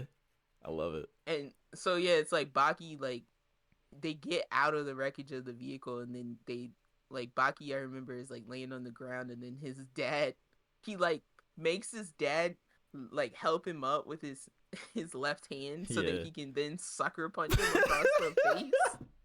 And his dad just gets super happy, like, oh, good one, son. But then it's like, but then the narrator says something about like, there's something about like a left-handed shake is like the like prime way to sucker punch somebody or something like that. No, they say it's like the shake of like this is like, you're deceit. No longer my it's like we're no longer like equals. Yeah. It's something about this is no longer a friendship or something like that. Yeah, it's no longer a friendly competition. Like, the whole like explanation of how like this is a shitty, it's just a father and son fight. Yeah, and like we're not hitting vitals. Yeah, nobody's trying to kill each other. Yeah. And like we're just having a shitty father and son fight. And so they're just whipping each other across the chin. Yeah. But it is the most brutal. Like, people's brains are hitting their skull. I love the scene. I think something that perfectly sums like Baki up as a whole is the scene where Baki's dad is holding Baki from his legs like a nunchuck. I was going to say, when he's literally nunchucking his son, smacking him into a car. But here's the kicker. The whole time Baki is being smacked against the car, each time he hits a car, he's grabbing a different piece of the car, and he's forming a sculpture while his dad is nunchucking him. And so when he finally shows his dad the sculpture, his dad just gets so proud, like, I knew you weren't weak, son. I knew you weren't just getting beat up while I was doing this to you. You are so strong, and you're such my son. He doesn't even say that. He goes, I knew it didn't feel right when I was thrashing you against the points of this vehicle. It felt softer. He's like, it didn't feel like you were taking damage. Yeah. Remember as he's doing it too, he's like, prove to them that you're my son. Don't die. He's like, show them that you're a Hanma. And he's like just smacking the crap out of him into this car. And it's like this weird bonding moment. There's one point post caveman fight where this weird JoJo-esque neurologist guy calls this other his co-scientist and he's like, hey, stop sleeping with that chick and come look at this kid's brain. And then the guy, he's like, there's a million other chicks, and the guy, he's like, hey, he comes in, he's like, why you telling me to stop sleeping with that chick? I'm not as handsome as you. And then he's like, look at this kid's brain, and he's like, oh my god, that kid's brain looks like a demon. And they literally zoom in on Bucky's brain, and it looks like a demon. It's ridiculous. It looks like his dad's back. The demon back. I love how too when they're always talking about his power, they always talk about like when his back formed, like, and like that's the source of all his power. I was like, what was the purpose of showing us Bagi's demon brain? Show that he's a Hanma. He's a true Hanma. It had no outcome on the fight. No bearing at all. No bearing at all. But yeah, so the nunchuck. So another thing that happened. There's a part where I don't know if it was before or after. Then they show us all of the wreckage of Baki's body, because one of Baki's dad's weird powers is that he can see your weaknesses. He can see all of your weaknesses. He can see like your cancer or like your cavities. Just as a result of his strength. He's just so strong. And so he's like looking at all of Baki's like broken bones and all this stuff. And I don't know if it's before or after that, but like Yujiro's father, Yuichiro, shows up in like spirit form. Yeah. And Yujiro's just like, not you. You're supposed to be dead. And tells, and I may have been like drifting off at this point, I can't remember, but he like tells Baki that he can beat. He tells him the technique, the technique, his strongest technique, which I'm forgetting what it was. Because I don't remember this part. So he comes up and they go into like a flashback basically of Yujiro's dad and him performing this technique for the first time. It had like the simplest name ever. I'm forgetting it though. Remember. It was just like the touch technique or something super simple. And he does this, and then like everybody's like mind blown, and then they basically like flash back to Baki now about to use the technique, and then I think he also does use the technique.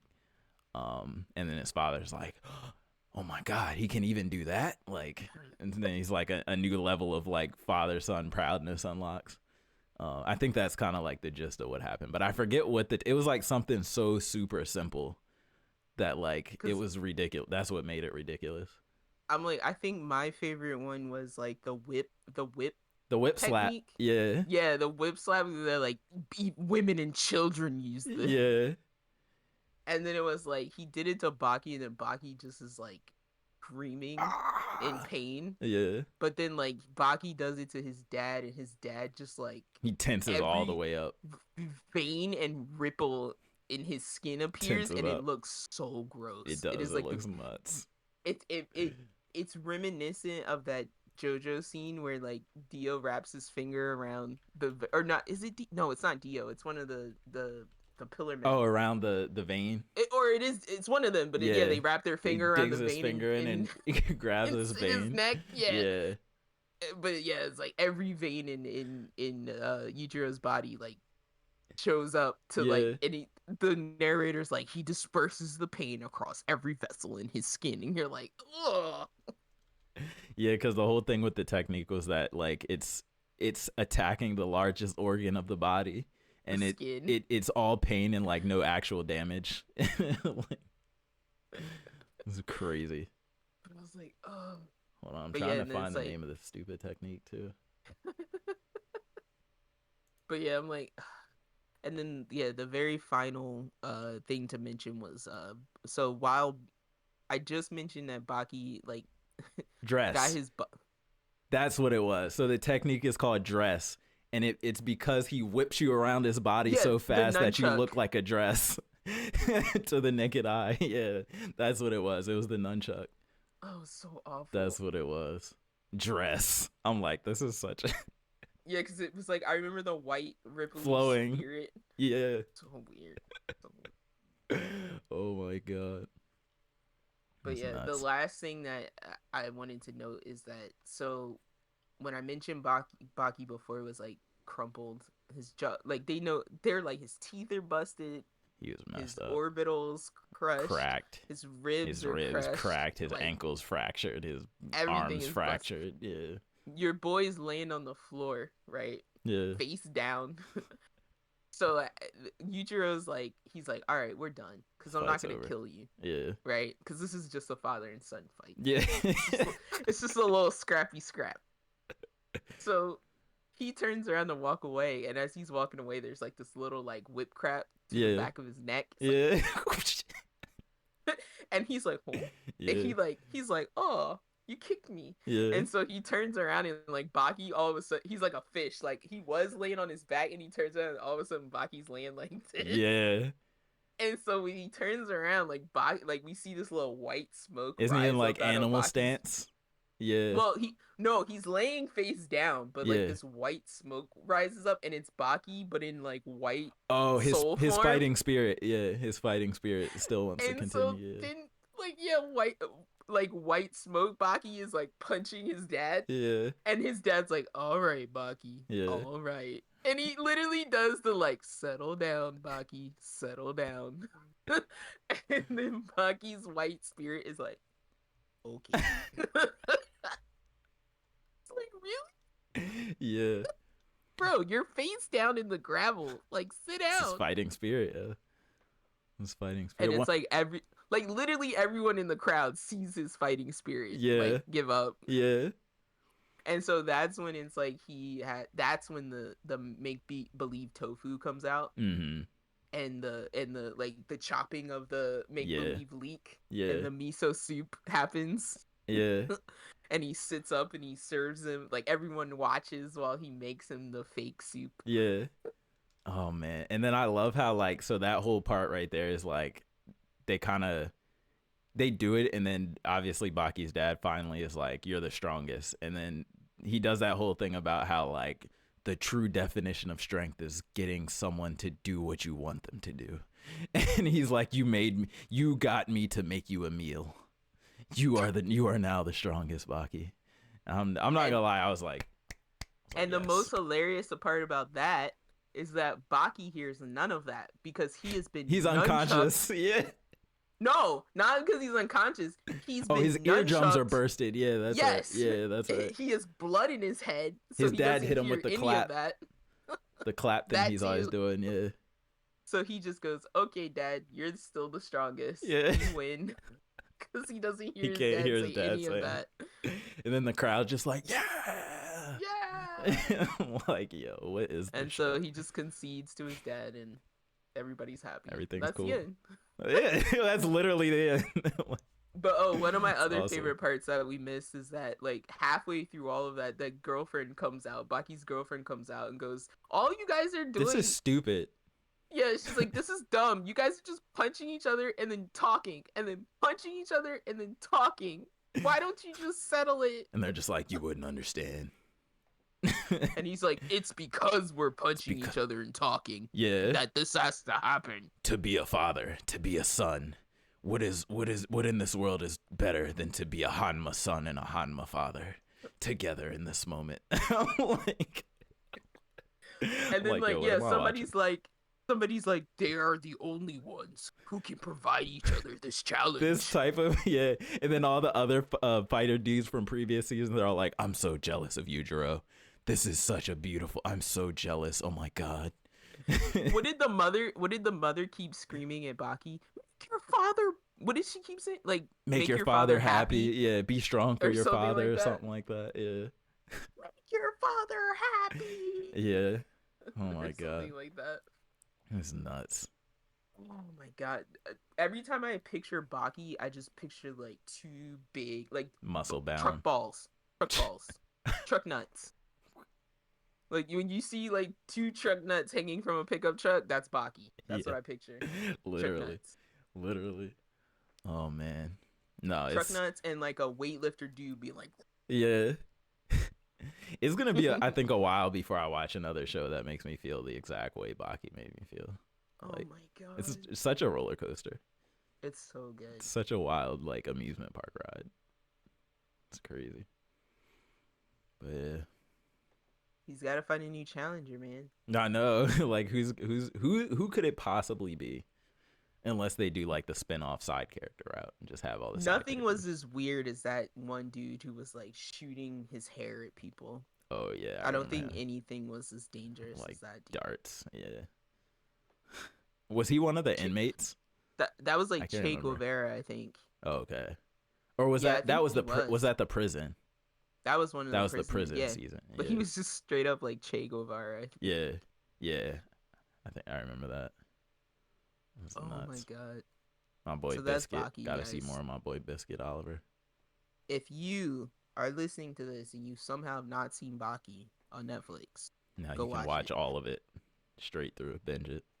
Go watch it now, because they haven't made fun of Floyd Mayweather, but they have made Ali. Fun of yeah. And I guess Ali Jr. was that who Baki fought, who made him cry and stuff. Yes, it was his son. Yeah. But yeah, some fighting, George Foreman, I think, was in this season, something like that. They will have like historical like figures, but not quite mention them. They'll just have like Obama pictures of them. Yeah. Oh my God. Yeah. Obama they was a straight up Boondocks character. So I was like, "There's no way Obama signed off on this. There's no way." Yujiro crushed a coal cross into Obama's hand last night. That one scene too. Speaking of Yujiro, did you see where he like just walks through glass? Like he walks through it, stretches it, and then he just busts through the glass straight. It rips his shirt off, so now he's just shirtless after he busts. Wild. This was like a whole like 10-minute scene too, just him stretching and busting through this glass. Like, oh man, but yeah, the dinosaur like fighting stances, yeah. And like this animal? Pickle just like wetting himself whenever Baki would take the stance of a creature that he my old friend, yeah, nostalgia, hadn't seen before. Yeah. Oh my God. So wild. Pickle's just like on the loose now. He's just out, just chilling on top of rooftops. That man, freeze that man. Refreeze him. Refreeze that man. Oh man. But how do I vote? How do I get in that poll? How do I reset that poll? Yeah. That's hilarious. But yeah, Baki. Go watch Baki. It's free on Netflix if you have Netflix, which is not free. Exactly. Now, if you have your friend's Netflix, that's the real strategy. All right. Let's get to some Juju. Let's do it. So, I'm a little behind. I'm sorry. So, you gotta take the lead here. I'm behind. You didn't watch it? Nah, you didn't watch it? I fell asleep. Being behind just means you didn't watch last week's. Yeah, I'm behind one episode. You didn't watch. Huh? It's okay. You didn't miss very much. I have a feeling, yeah. So do you want me to just just go ahead for you then? Yeah, just fine. So not much happened. We basically had like a part A and a part B kind of episode. We had, let me see, how do I set this up?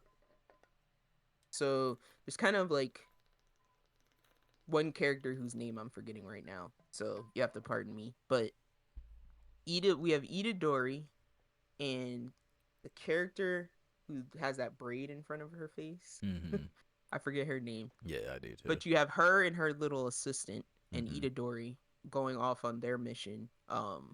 They are going after there's like a veil within a veil that they are kind of going off to investigate, and they are after what's that one patch face dude? Mahito.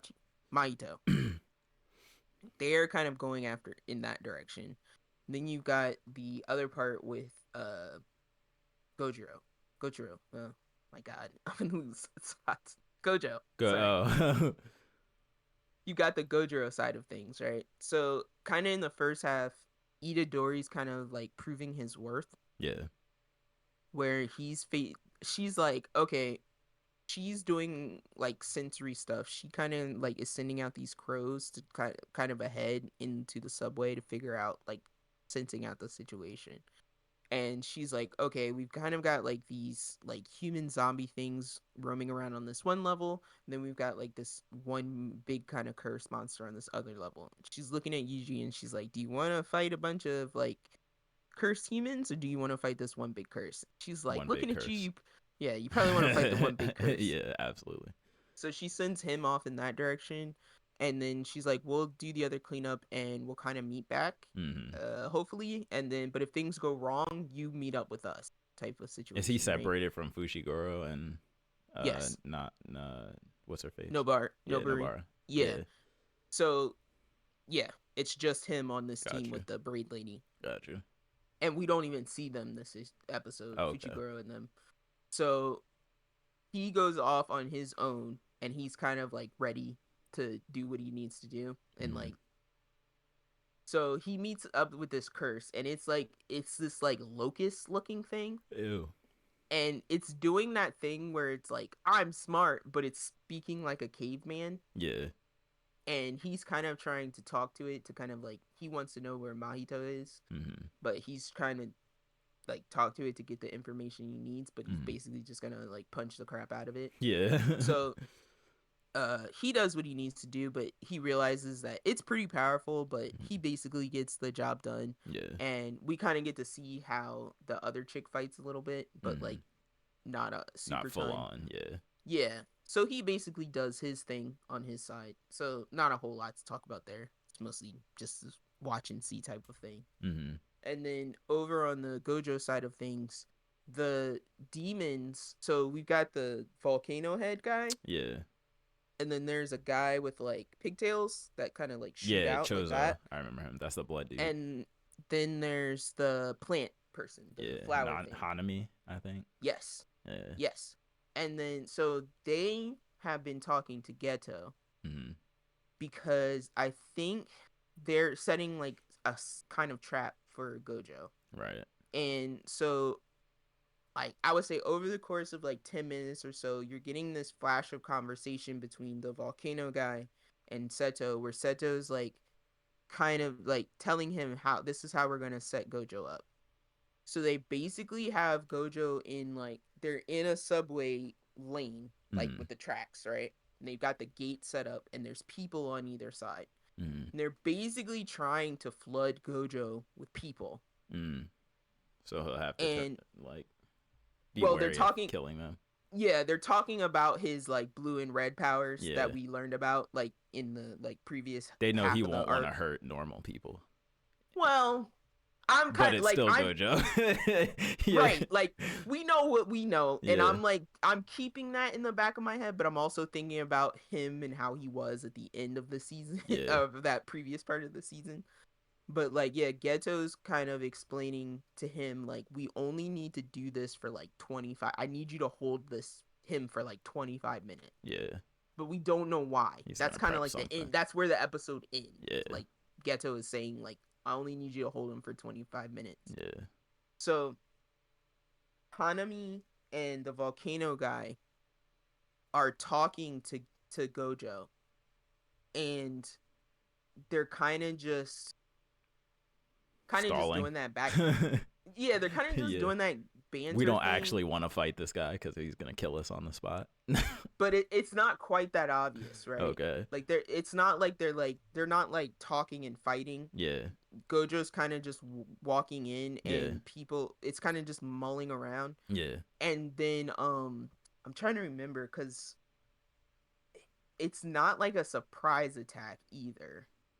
I'm trying to think. They do something specific, and it's almost like they put something right in front of him, and then they like try to do like a double fist attack right in his face. Yeah.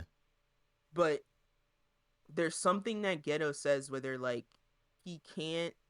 They think that there's something that he can't do, but then they're like right here, Mm-hmm. and his infinity thing is working, right? Yeah. So they're both like right here, and they're not touching him Yeah. because his infinity thing is up. But it seems like they're about to get through, and then he like does his thing where he teleports. Yeah. And then it's like the episode kind of ends in that fight. And I'm trying to remember, because it's like, yeah, they're trying to flood him with people. Yeah. So that he can't do Just his fling mass his powers attacks. around. Yeah. Yeah. But it's not, for some reason, it's not working the way that they think.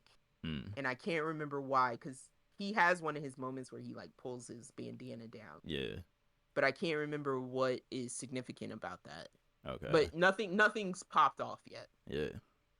I thought that's kind of just what happens. In like the last episode or one of the last two episodes, they did say something that I thought might be some like interesting, maybe foreshadowing, when they were fighting Mechamaru and he was talking about like the simple domain and stuff. One of them, I think it was Geto, made a point to be like, a domain expansion cancels out all curse techniques. So even inside of a domain expansion, even Gojo is vulnerable.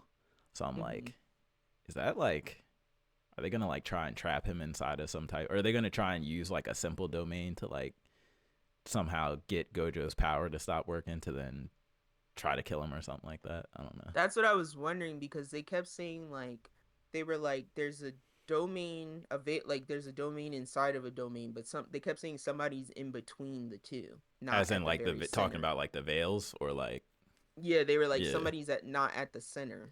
But they I just get confused when they start talking about that. Yeah. I know. But then they were also talking about Gojo's like red and blue and his reverse curse technique. Yeah.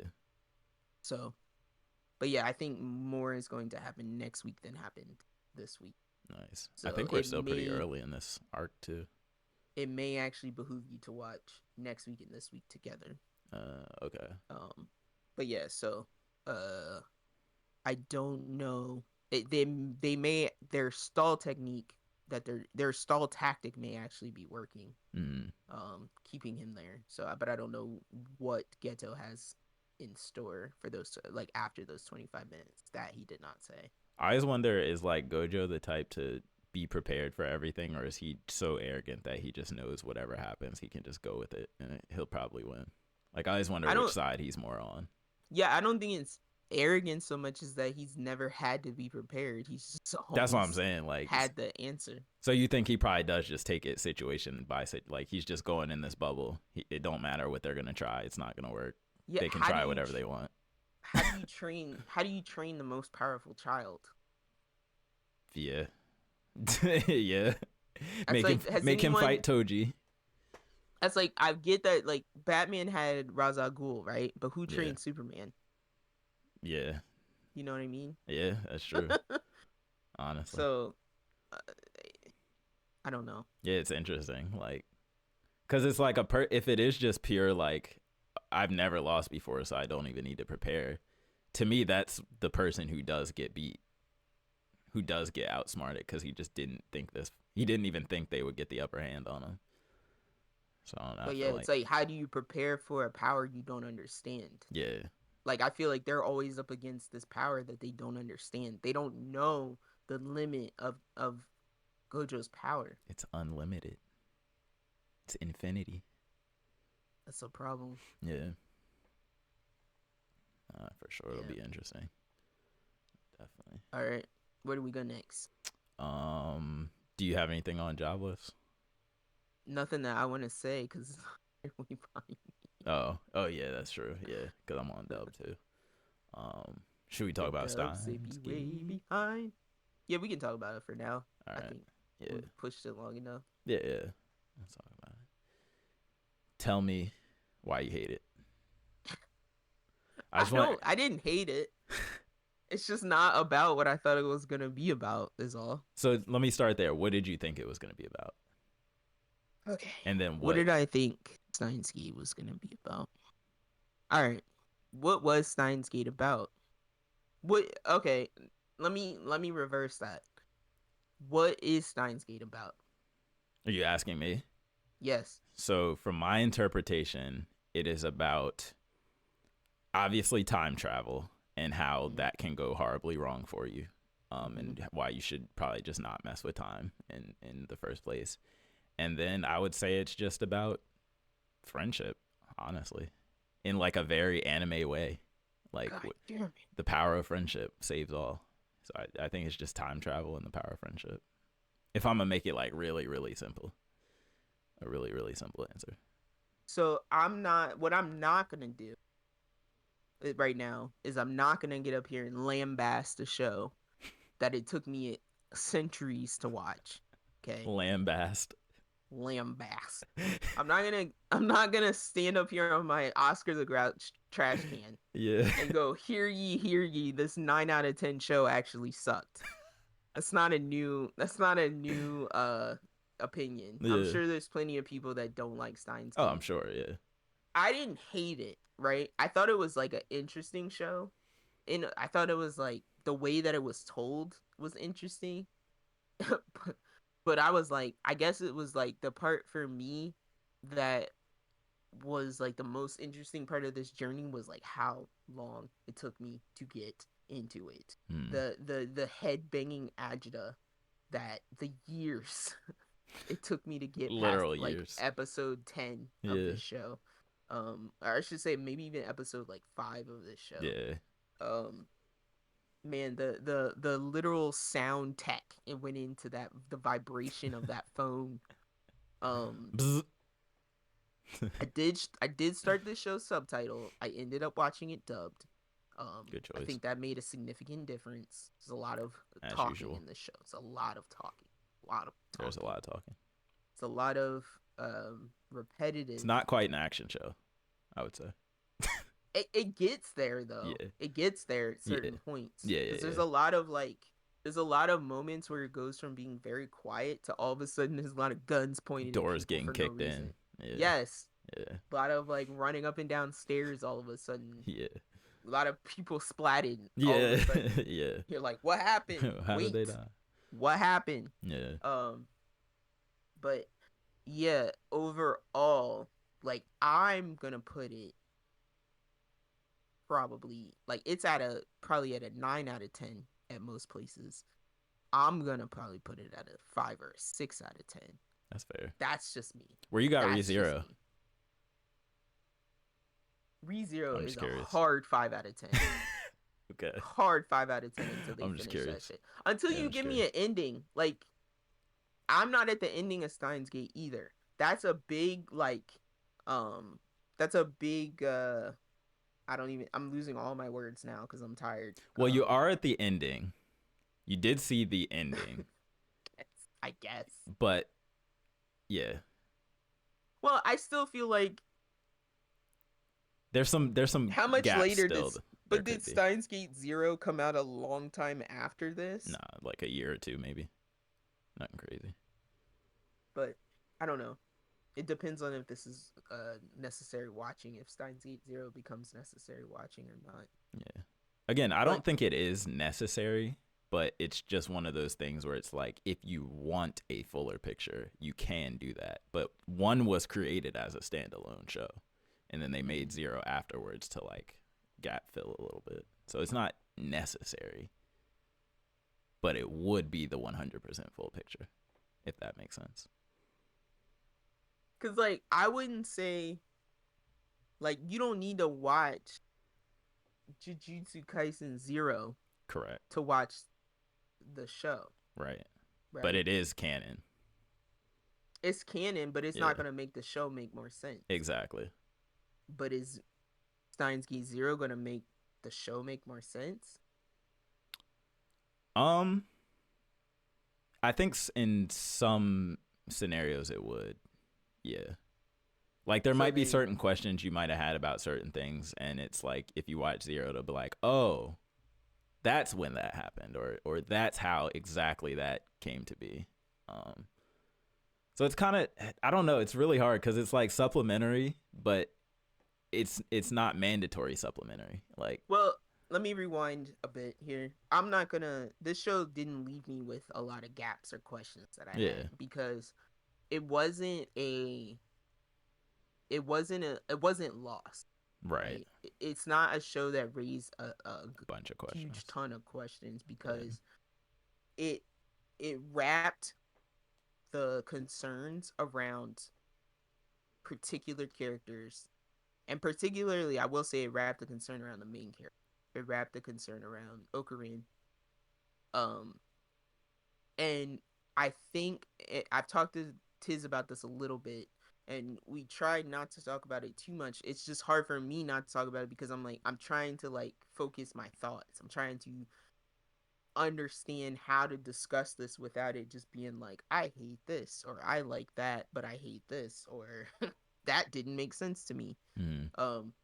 So trying to focus my thoughts a little bit, I'm like, I think my biggest problem was just that Okarin was hard to attach myself to as a character. So with everything being Okarin centric, and him being hard for me to care about, it was then hard to like focus and care about anyone else in the story, because it was so focused on him. So I think that was my biggest crux. That was my biggest issue. So setting that aside, I totally get why this would be rated the way that it was. Right? And that in itself is probably my biggest issue. Outside of all of that, the time stuff I found pretty interesting. Right? The mystery of like the jelly people, the mystery of the computer, the like whole like, oh, this person wants to be a girl instead of a boy, so we're going to text his mom to like eat this food to make, like, that kind of stuff was cute and funny, and like like kind of like, did we really mess with that? Like, and it's like, if you tweak that one little thing, what other little butterfly effect stuff all happened because of that one little tiny change? Yeah, and it's interesting because I'm like, the movies and stuff that I was watching at that time were just starting to tinker around with those those time type thoughts. And so I have to I do this all the time. I have to put myself in the mindset that when this came out, what did we say, like 2009? 2009. When this came out, that time thought, like the time narrative wasn't played out yet. Yeah, for sure. So I have to put myself in the mindset that I'm not worn out on the whole time story thing. Yeah. So it was a little bit of that too. But other than that, I did enjoy it. Like, I finished it. It was just like, by the time I got to the end, like halfway through, I realized, okay, now we built the story up to this kind of climax halfway through, and now we're actually just trying to unwind the story that we've written up until this point. Trying to get back to where we started, almost. Yeah. And so that, I think at that point, I was just like, oh, I feel like I'm seeing what we're trying to undo. And so that's where I kind of became a little bit worried, because I'm like, now am I going to just see the story plot from this point? Right. Yeah, like, will you be able to anticipate everything that's going to happen from this point forward? Yeah, and then I was like, and then am I just going to see the main character freaking out about, like, is all he going to be doing from this point is freaking out about all his decisions and undoing his decisions? And then it was like, at one point it was like, oh, we lost the thing. We lost the MacGuffin. Yeah. That allowed us to get into like the time traveling. In Are the we beginning. Just stuck here now? Yeah. So I was like, oh no, like, are we stuck on this separate timeline now? Are we just broken now? Yeah. Yeah. Oh, I'm trying to think. There was one other thing that I wanted to mention. Oh, I'm gonna lose my train of thought. It's But all good. One thing real quick with that I always find like funny about Steins Gate and other time travel things too is it's like they never, and this could be I guess considered a plot hole, or maybe it's not a plot hole depending on how you look at it, but they literally don't even acknowledge like the worlds that they abandon. So it's like in Steins Gate specifically, there's all these different world lines, and the way they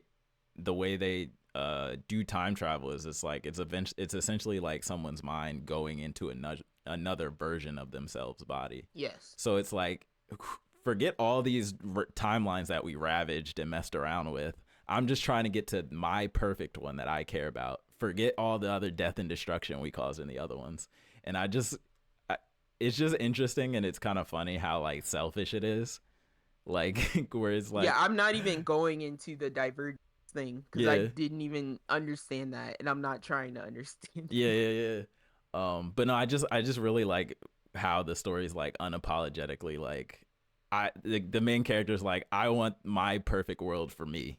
Forget all the other people. I'm the main character. Everybody else is a side character. What are you supposed to do? You can't fix all the timelines. Yeah, exactly. You can only fix one. So it's just like, I'm gonna get to my perfect one, and sorry to all you other ones that we destroyed and messed up. But I'm good. I just find that funny. There's this one in timeline where anime doesn't exist. Well, that one's just shitty. Yeah, I just won't be there. Sorry, guys. Don't live in that one. Don't want to live that one. Sucks. Yeah. Oh man. But see, the one thing is like when you get to those other timelines, those people in those timelines are adjusted to those timelines. They're used to like that's their world for them. Doesn't suck for them. They're adjusted to that. Exactly. No, it's funny. But yeah, so here's my side. Here's what I was arguing. Here's what I was yelling about in our last podcast, the end of our last podcast. So Steins Gate is secretly a harem. And it is parading around as some high class, high thought friendship anime. Oh my god. When they really just threw some dopey fat dude at a computer in there to pretend like it was not a harem. Because there's really just one other dude in there. There's one other dude, yeah. And no other chicks are attracted to that dude. Yeah.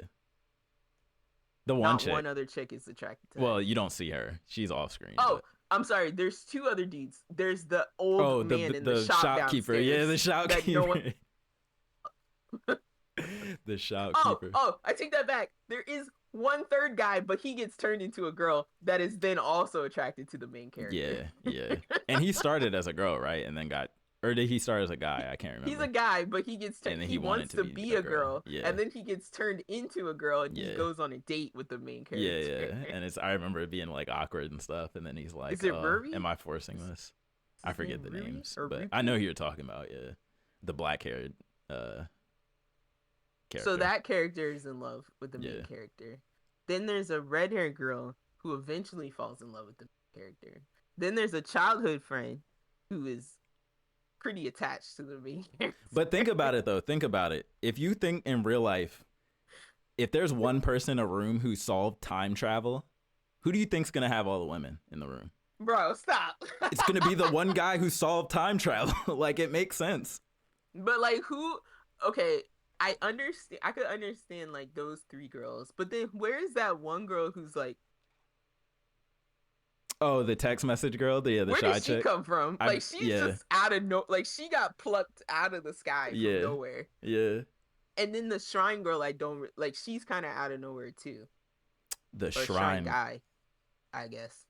The one who wanted to be a girl, right? Yeah. I think she was with him the whole time, though, right? Like, she was with the original friend group. He's friends with the girl? I thought she was he was a part of the original friend group. Like, from the beginning. He's friends with the girl. I can't remember her name. Not Suzuka. The girl who's childhood friends with Ocarine. Yeah, the black hair girl. She's kind of friends the other with her. black hair girl, yeah. Yeah. I'm just trying to make the connection. Yeah. But yeah, Shining Finger is like an online friend. Shining Finger, yeah. That's what he calls her. Yeah, I know. I forgot about that. The nicknames. Shining Finger. And then there's the shop girl who we later find is like a future connect. That's the daughter, right? The Yeah. yeah. But she's like the fat guy's daughter. Yeah. She's always got the gun on her. Yeah. But yeah, I'm just like, this is a secret harem. Let's not even pretend. This should be when we go to tags. I'm gonna tag it harem. Oh my god! Do you know how many anime you would have to tag harem? It's gonna be like sci-fi, time travel, harem. Right at the end. Adventure harem. Like I said before, we got to tag Shield Hero too. That's and fine. all the other shows like that aren't currently tagged. But I'm always gonna like now. What's his name? Now for me. Now for me, it's not a harem when only one girl likes you. That's not a harem. What do you mean only one girl? Raphtalia is the Raphtalia. Philo doesn't want to sleep with him. That's her father. She doesn't want to sleep. They portray it kind of weird in that weird harem-y anime way. No, they definitely do. Don't. They absolutely do. They absolutely do. Doesn't want to sleep with him. That's definitely. Have you ever hatched a baby chicken? You hatch a baby chicken and see if that baby chicken doesn't treat you like a father. Yeah, but it's not just a baby chicken. There's no other girls in his party. It's a weird furry anime chicken. Melty doesn't want to sleep with him either. She treats him like a party member. Watch the show. No, don't just make it unharem just because it fits your narrative better. It's just as harem as Steins Gate. I just watched Steins Gate. The red-haired girl blushes at Ocarin all the time. So does Philo. Philo is his daughter.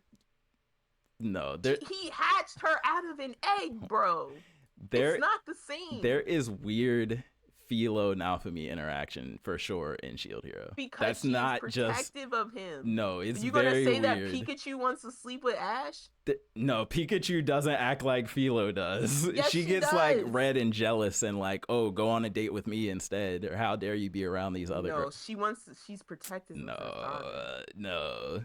It sounds convenient because I know you like Shield Hero. Because I can find a lot of other enemies that. I know, and I'm saying watch Spy Cross Family. We putting the harem tag on more than just Steins Gate. That's what I'm saying. There's a lot of anime that are parading as other shows that are really harem. Watch any other daddy-daughter show, and then call in it anime specifically, and it's usually weird. Yeah, that's a trope. I know. Doesn't mean it's not weird or haremish. Watch what was that? Sesshomaru in Inuyasha. He literally has kids with the girl that's like his daughter. Wait, which girl? So in base Inuyasha, it's the little girl that he's always traveling around with that he finds, and he basically raises her and watches out for her.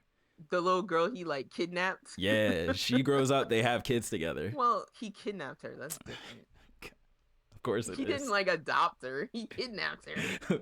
He didn't even kidnap her. She just started following him. Well, that's even way different.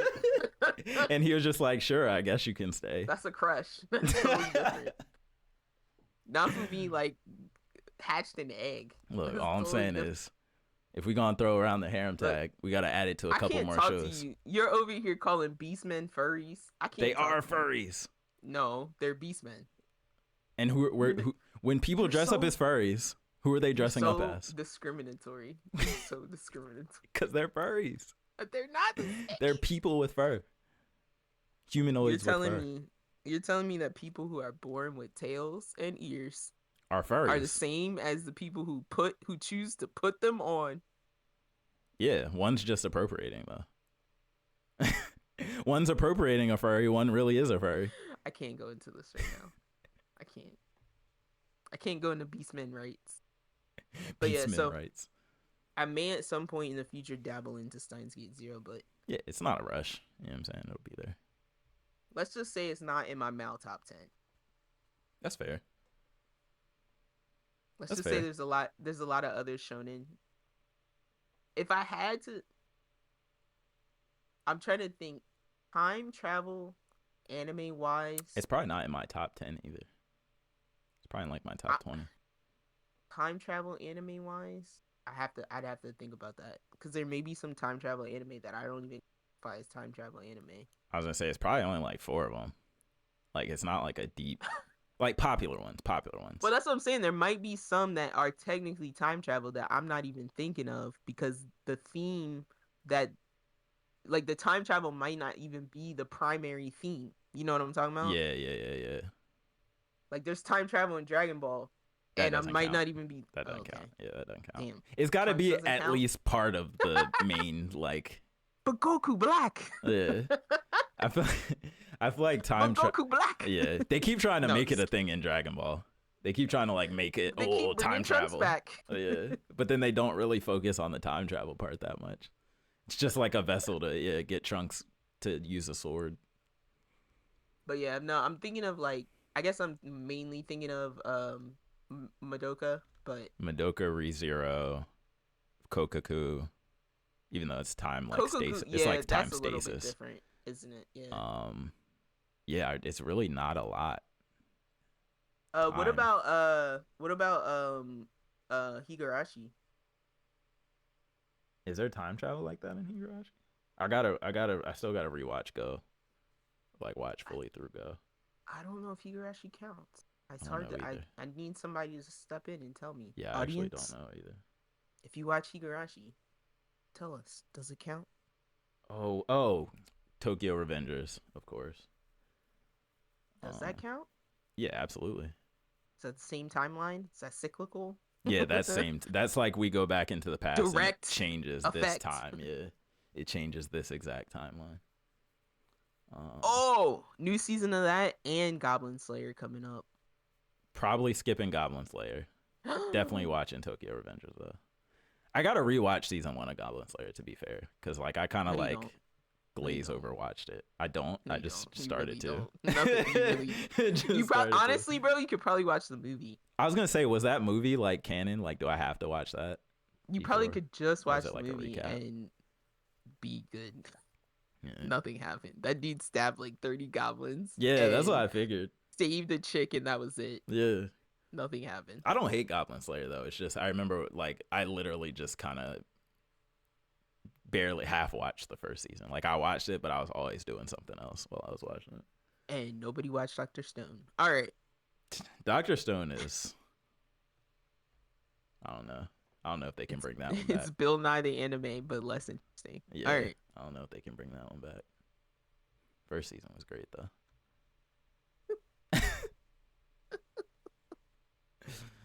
I'll get back to it eventually. I will. First season was great. Yeah, I learned so much.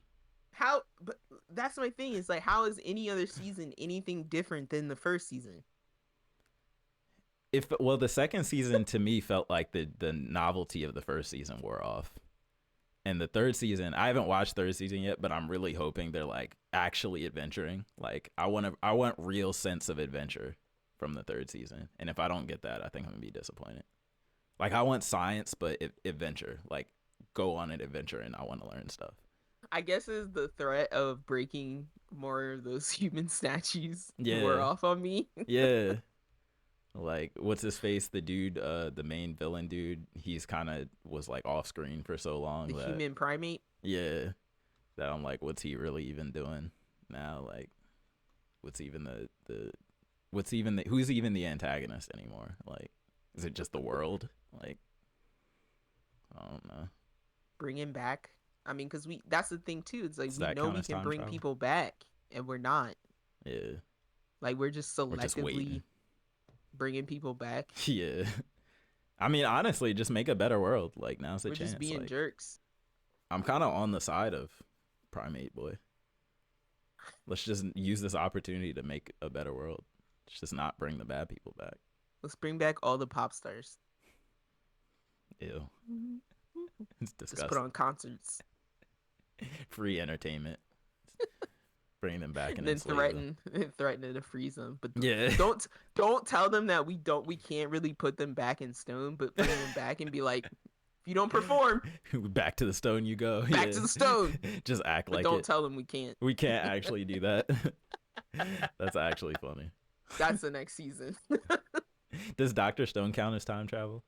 And then the third, and then they form a faction where they rebel against us. Like the stone people. The stone people rebel against like the pop stars rebel because they're like, we're not gonna go back to stone, but we're not gonna perform for you. We've had enough. And then that's the second half of the third season. Oh my god. And they become the pirates. That's who the pirates are, bro. Just a bunch of pops.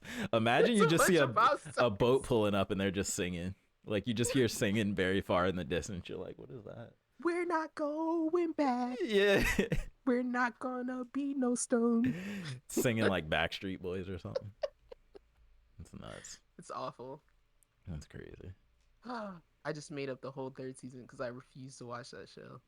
I'll watch it at some point. At some point I will, but I just gotta see something that looks decent. You know what I mean? Yeah. It's like when you show me the fight, and that still didn't help. But when you show me that fight with Black Clover, like when you showed me the time fight. Oh yeah. Like you just gotta show me something that looks halfway decent, and I'll like tune in a little bit. Yeah. That's funny. But yeah, I think I'm gonna go back. I did watch like the very last episode of Ragnarok because I was like, why not? And I saw that like Buddha won everything for us. Yeah, he won that match for the humans. And I was like, it made me think. I was like, is Buddhism the most popular religion? I feel like that tracks. It's not over yet. Oh, it's not? Nah, it's still more to come. There's still, I think, a decent amount left. There's more fights for sure. I'm gonna look this up. Yeah, I don't know how long, but yeah, that wasn't even like the finals or anything like that. Like we still got some fights to go. Google just says that Buddhism is the world's fourth largest religion. I would assume the first is either Islam or Christianity. I have no idea. If I had to guess. But so yeah, Buddha won the fight against Papia. That was a god I didn't recognize. Like he was some kind of devil. Eastern. He was some kind of evil devil. Okay.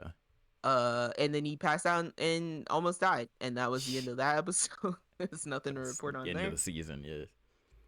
But yeah, I think I'm gonna go check out Link Click season 2 because there seems to be a bunch of episodes, and I remember when I filled you guys back in, season 2 had picked right back up where season 1 ended, and a bunch of cops showed up. That show is in my head. That like season 1, like, and that's to me a sign of a good show is like when I don't have to refresh or recap on it. Like I remember everything that happened in Link Click. I feel like.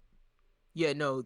Dude was like bleeding out at the like season, like when I picked up season 2. Yeah. Like he was like freshly like stabbed. Literally. So I was like, oh, they're not playing gonna no games. There's no flashbacks. There's no recap. No like there was no like let's introduce you to the villain. Let's go to his side or there was none of that. It was just straight like, right into it. He was like making demands. Yeah. Like, it was crazy. So I'm like, now that there's a few episodes there, I'm like, does that count as that counts as a time travel show a little bit? I feel like the main thing is time travel. Yeah, because they're going to the time where the photo was. And if they change, and there is a fear too of changing. If you change something, it's gonna change. Yeah, it does change. That's the whole purpose. But yeah, I gotta go. We gotta get an end. See, I have a hard time judging if there's no end. Yeah, for sure. I get that. So, yeah, which is most anime. I'll probably switch over there to that. See what's going on. Yeah. We haven't gotten like a time travel like shonen yet, I don't think. Like where it's like just hard to do. Yeah, where it's like 200 episodes, like character starts from nothing. Tokyo Revengers. You're watching it right now. I guess, yeah, that's true, I guess. But there's no power scaling, I don't think. It's just isn't it them growing up? Mikey, and then everybody else is in between. But isn't it them growing up? Aren't they growing up? Aren't they aging?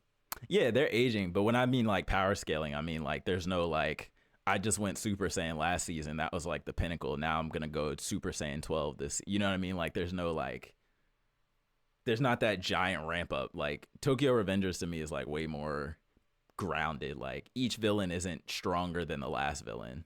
It's just a different circumstance. Nobody's more devious. Yeah, like Mikey's not ever any stronger than the last season. He still just knocks everyone out one hit. You know what I mean? Like there's no like power scaling. Like gotcha. There's like emotional scaling. There's like I was a teenager. Now I'm an adult. I think that's like, why I struggled with this. Yeah, it's like emotional scaling. I'm more mature this season than I was last season. But like that's kind of about it. I'm more mature than this. Yeah. That's how Haikyuu was. Really? Like their volleyball skills aren't getting any better. They're just growing as now people. I can spike harder this season. Yeah. Yeah. Oh man. There's no demon form he had to unlock. You know what I mean? There's no like taming his inner demon. But yeah, there's a couple shows that have hidden under my radar still, but I may get to them. I may not. You never know. I always get to stuff in the next season. Sometimes. Bring Fire Force back. Oh my god! Don't remind me about things that make me sad. Bring. Hey, look, I didn't think back. Goblin Slayer was gonna come back, and here it is. I didn't either. I peek to the next season, and suddenly I'm surprised. Somehow isekai are like the most popular, even though there's the most of them. Like they're so saturated, weird. But they're still like the most popular genre somehow. See, this is why I want Mushoku to take off and just destroy every other isekai. It has the potential. Just give up. But you know what's holding it back? No, nothing. You know exactly what's holding it back. Nothing's holding it back. You know nothing's holding it back. Nothing. You know what's holding it back. What, that Rudy just needs to not be a teenager anymore? Just burn those panties. Soon, the second those panties are gone from the show, he just needs a girl. He just needs a stable girlfriend, and then he won't need those panties. That's her name is Eris, right? No, her name is Sylphie. Her name has to be Eris. Her name is Sylphiette. Hopefully, because Sophie's got her head on straight. He cannot. Sophie's way better for him than Eris. Yes. Like way or better. Or how about a whole new girl? How about a whole girl we've never seen before? New complications. Love triangle. Oh man. But no, I think Sophie is she's the one that's right for him, I feel. Hopefully. But it's probably not gonna work out though, I'm sure. I think this man is up for abuse. Huh? I think he's about himself for abuse. Probably. This is gonna go so badly. He's a hopeless romantic like his father. Well, I am up for like not marrying your cousin, so I say go with the elf. Yeah, I would agree. It's not your cousin. Don't risk him coming out slow. Plus Eris is like super into her swordsmanship. Yeah. And adventuring. Yeah. And wants to figure out how to be a better ruler. Yeah. So she's not thinking about Rudy at all.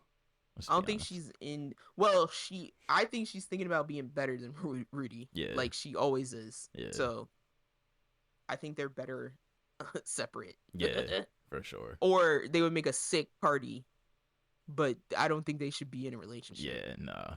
I was gonna say they'd make a sick party if their history never was their history. Like if they can somehow get over that. They should go back to like being the trio. Yeah. But like never should they be romantically involved. No, I agree. Unless we want the most dangerous. I'm trying to think. What was that movie? Hancock. Mm-hmm. Where like Will Smith and that what was it, Charlize Theron, when they were like, it was like when they were together they were like super weak. Yeah. But when they were apart they had their powers. Get really strong. Yeah, I forgot that was a concept in the movie. Yeah. They're like each other's feel like that. That's funny. But yeah, y'all, I think this brings us to the end of the episode. That it does. If we missed anything, you can email us at siblingrivalryclash@gmail.com, or if you prefer a shorter, or I guess it's not technically shorter, I guess you can rate as long as you want. You can X at us or tweet at us at @srclash_pod. And don't forget, wherever you listen, whether it be iTunes, Spotify, Google Play, Stitcher, TuneIn, CastBox, or wherever you listen to podcasts, you can rate us, give us feedback wherever you listen, even in YouTube. Comment down below, subscribe, whatever you like to do. Hit that smash that like button. Was that a thing people say? Hit it like that. Make yeah. Hit it so hard it makes your camera shake. I didn't want to hit an actual. Hold on, what's a safe key that I can hit that won't break anything? That's how I want you to hit the like button. Tyler just stopped the whole recording. Yeah. Just broke everything. Yeah. But yeah, we will be back most likely Tuesday because I will be traveling. Yeah. I hope that's okay, Tiz. Yeah, should be good. Telling you live now. No, I knew you were going to be traveling. I did know that. But yeah. But all right, y'all. You know where we'll be. Peace. Peace.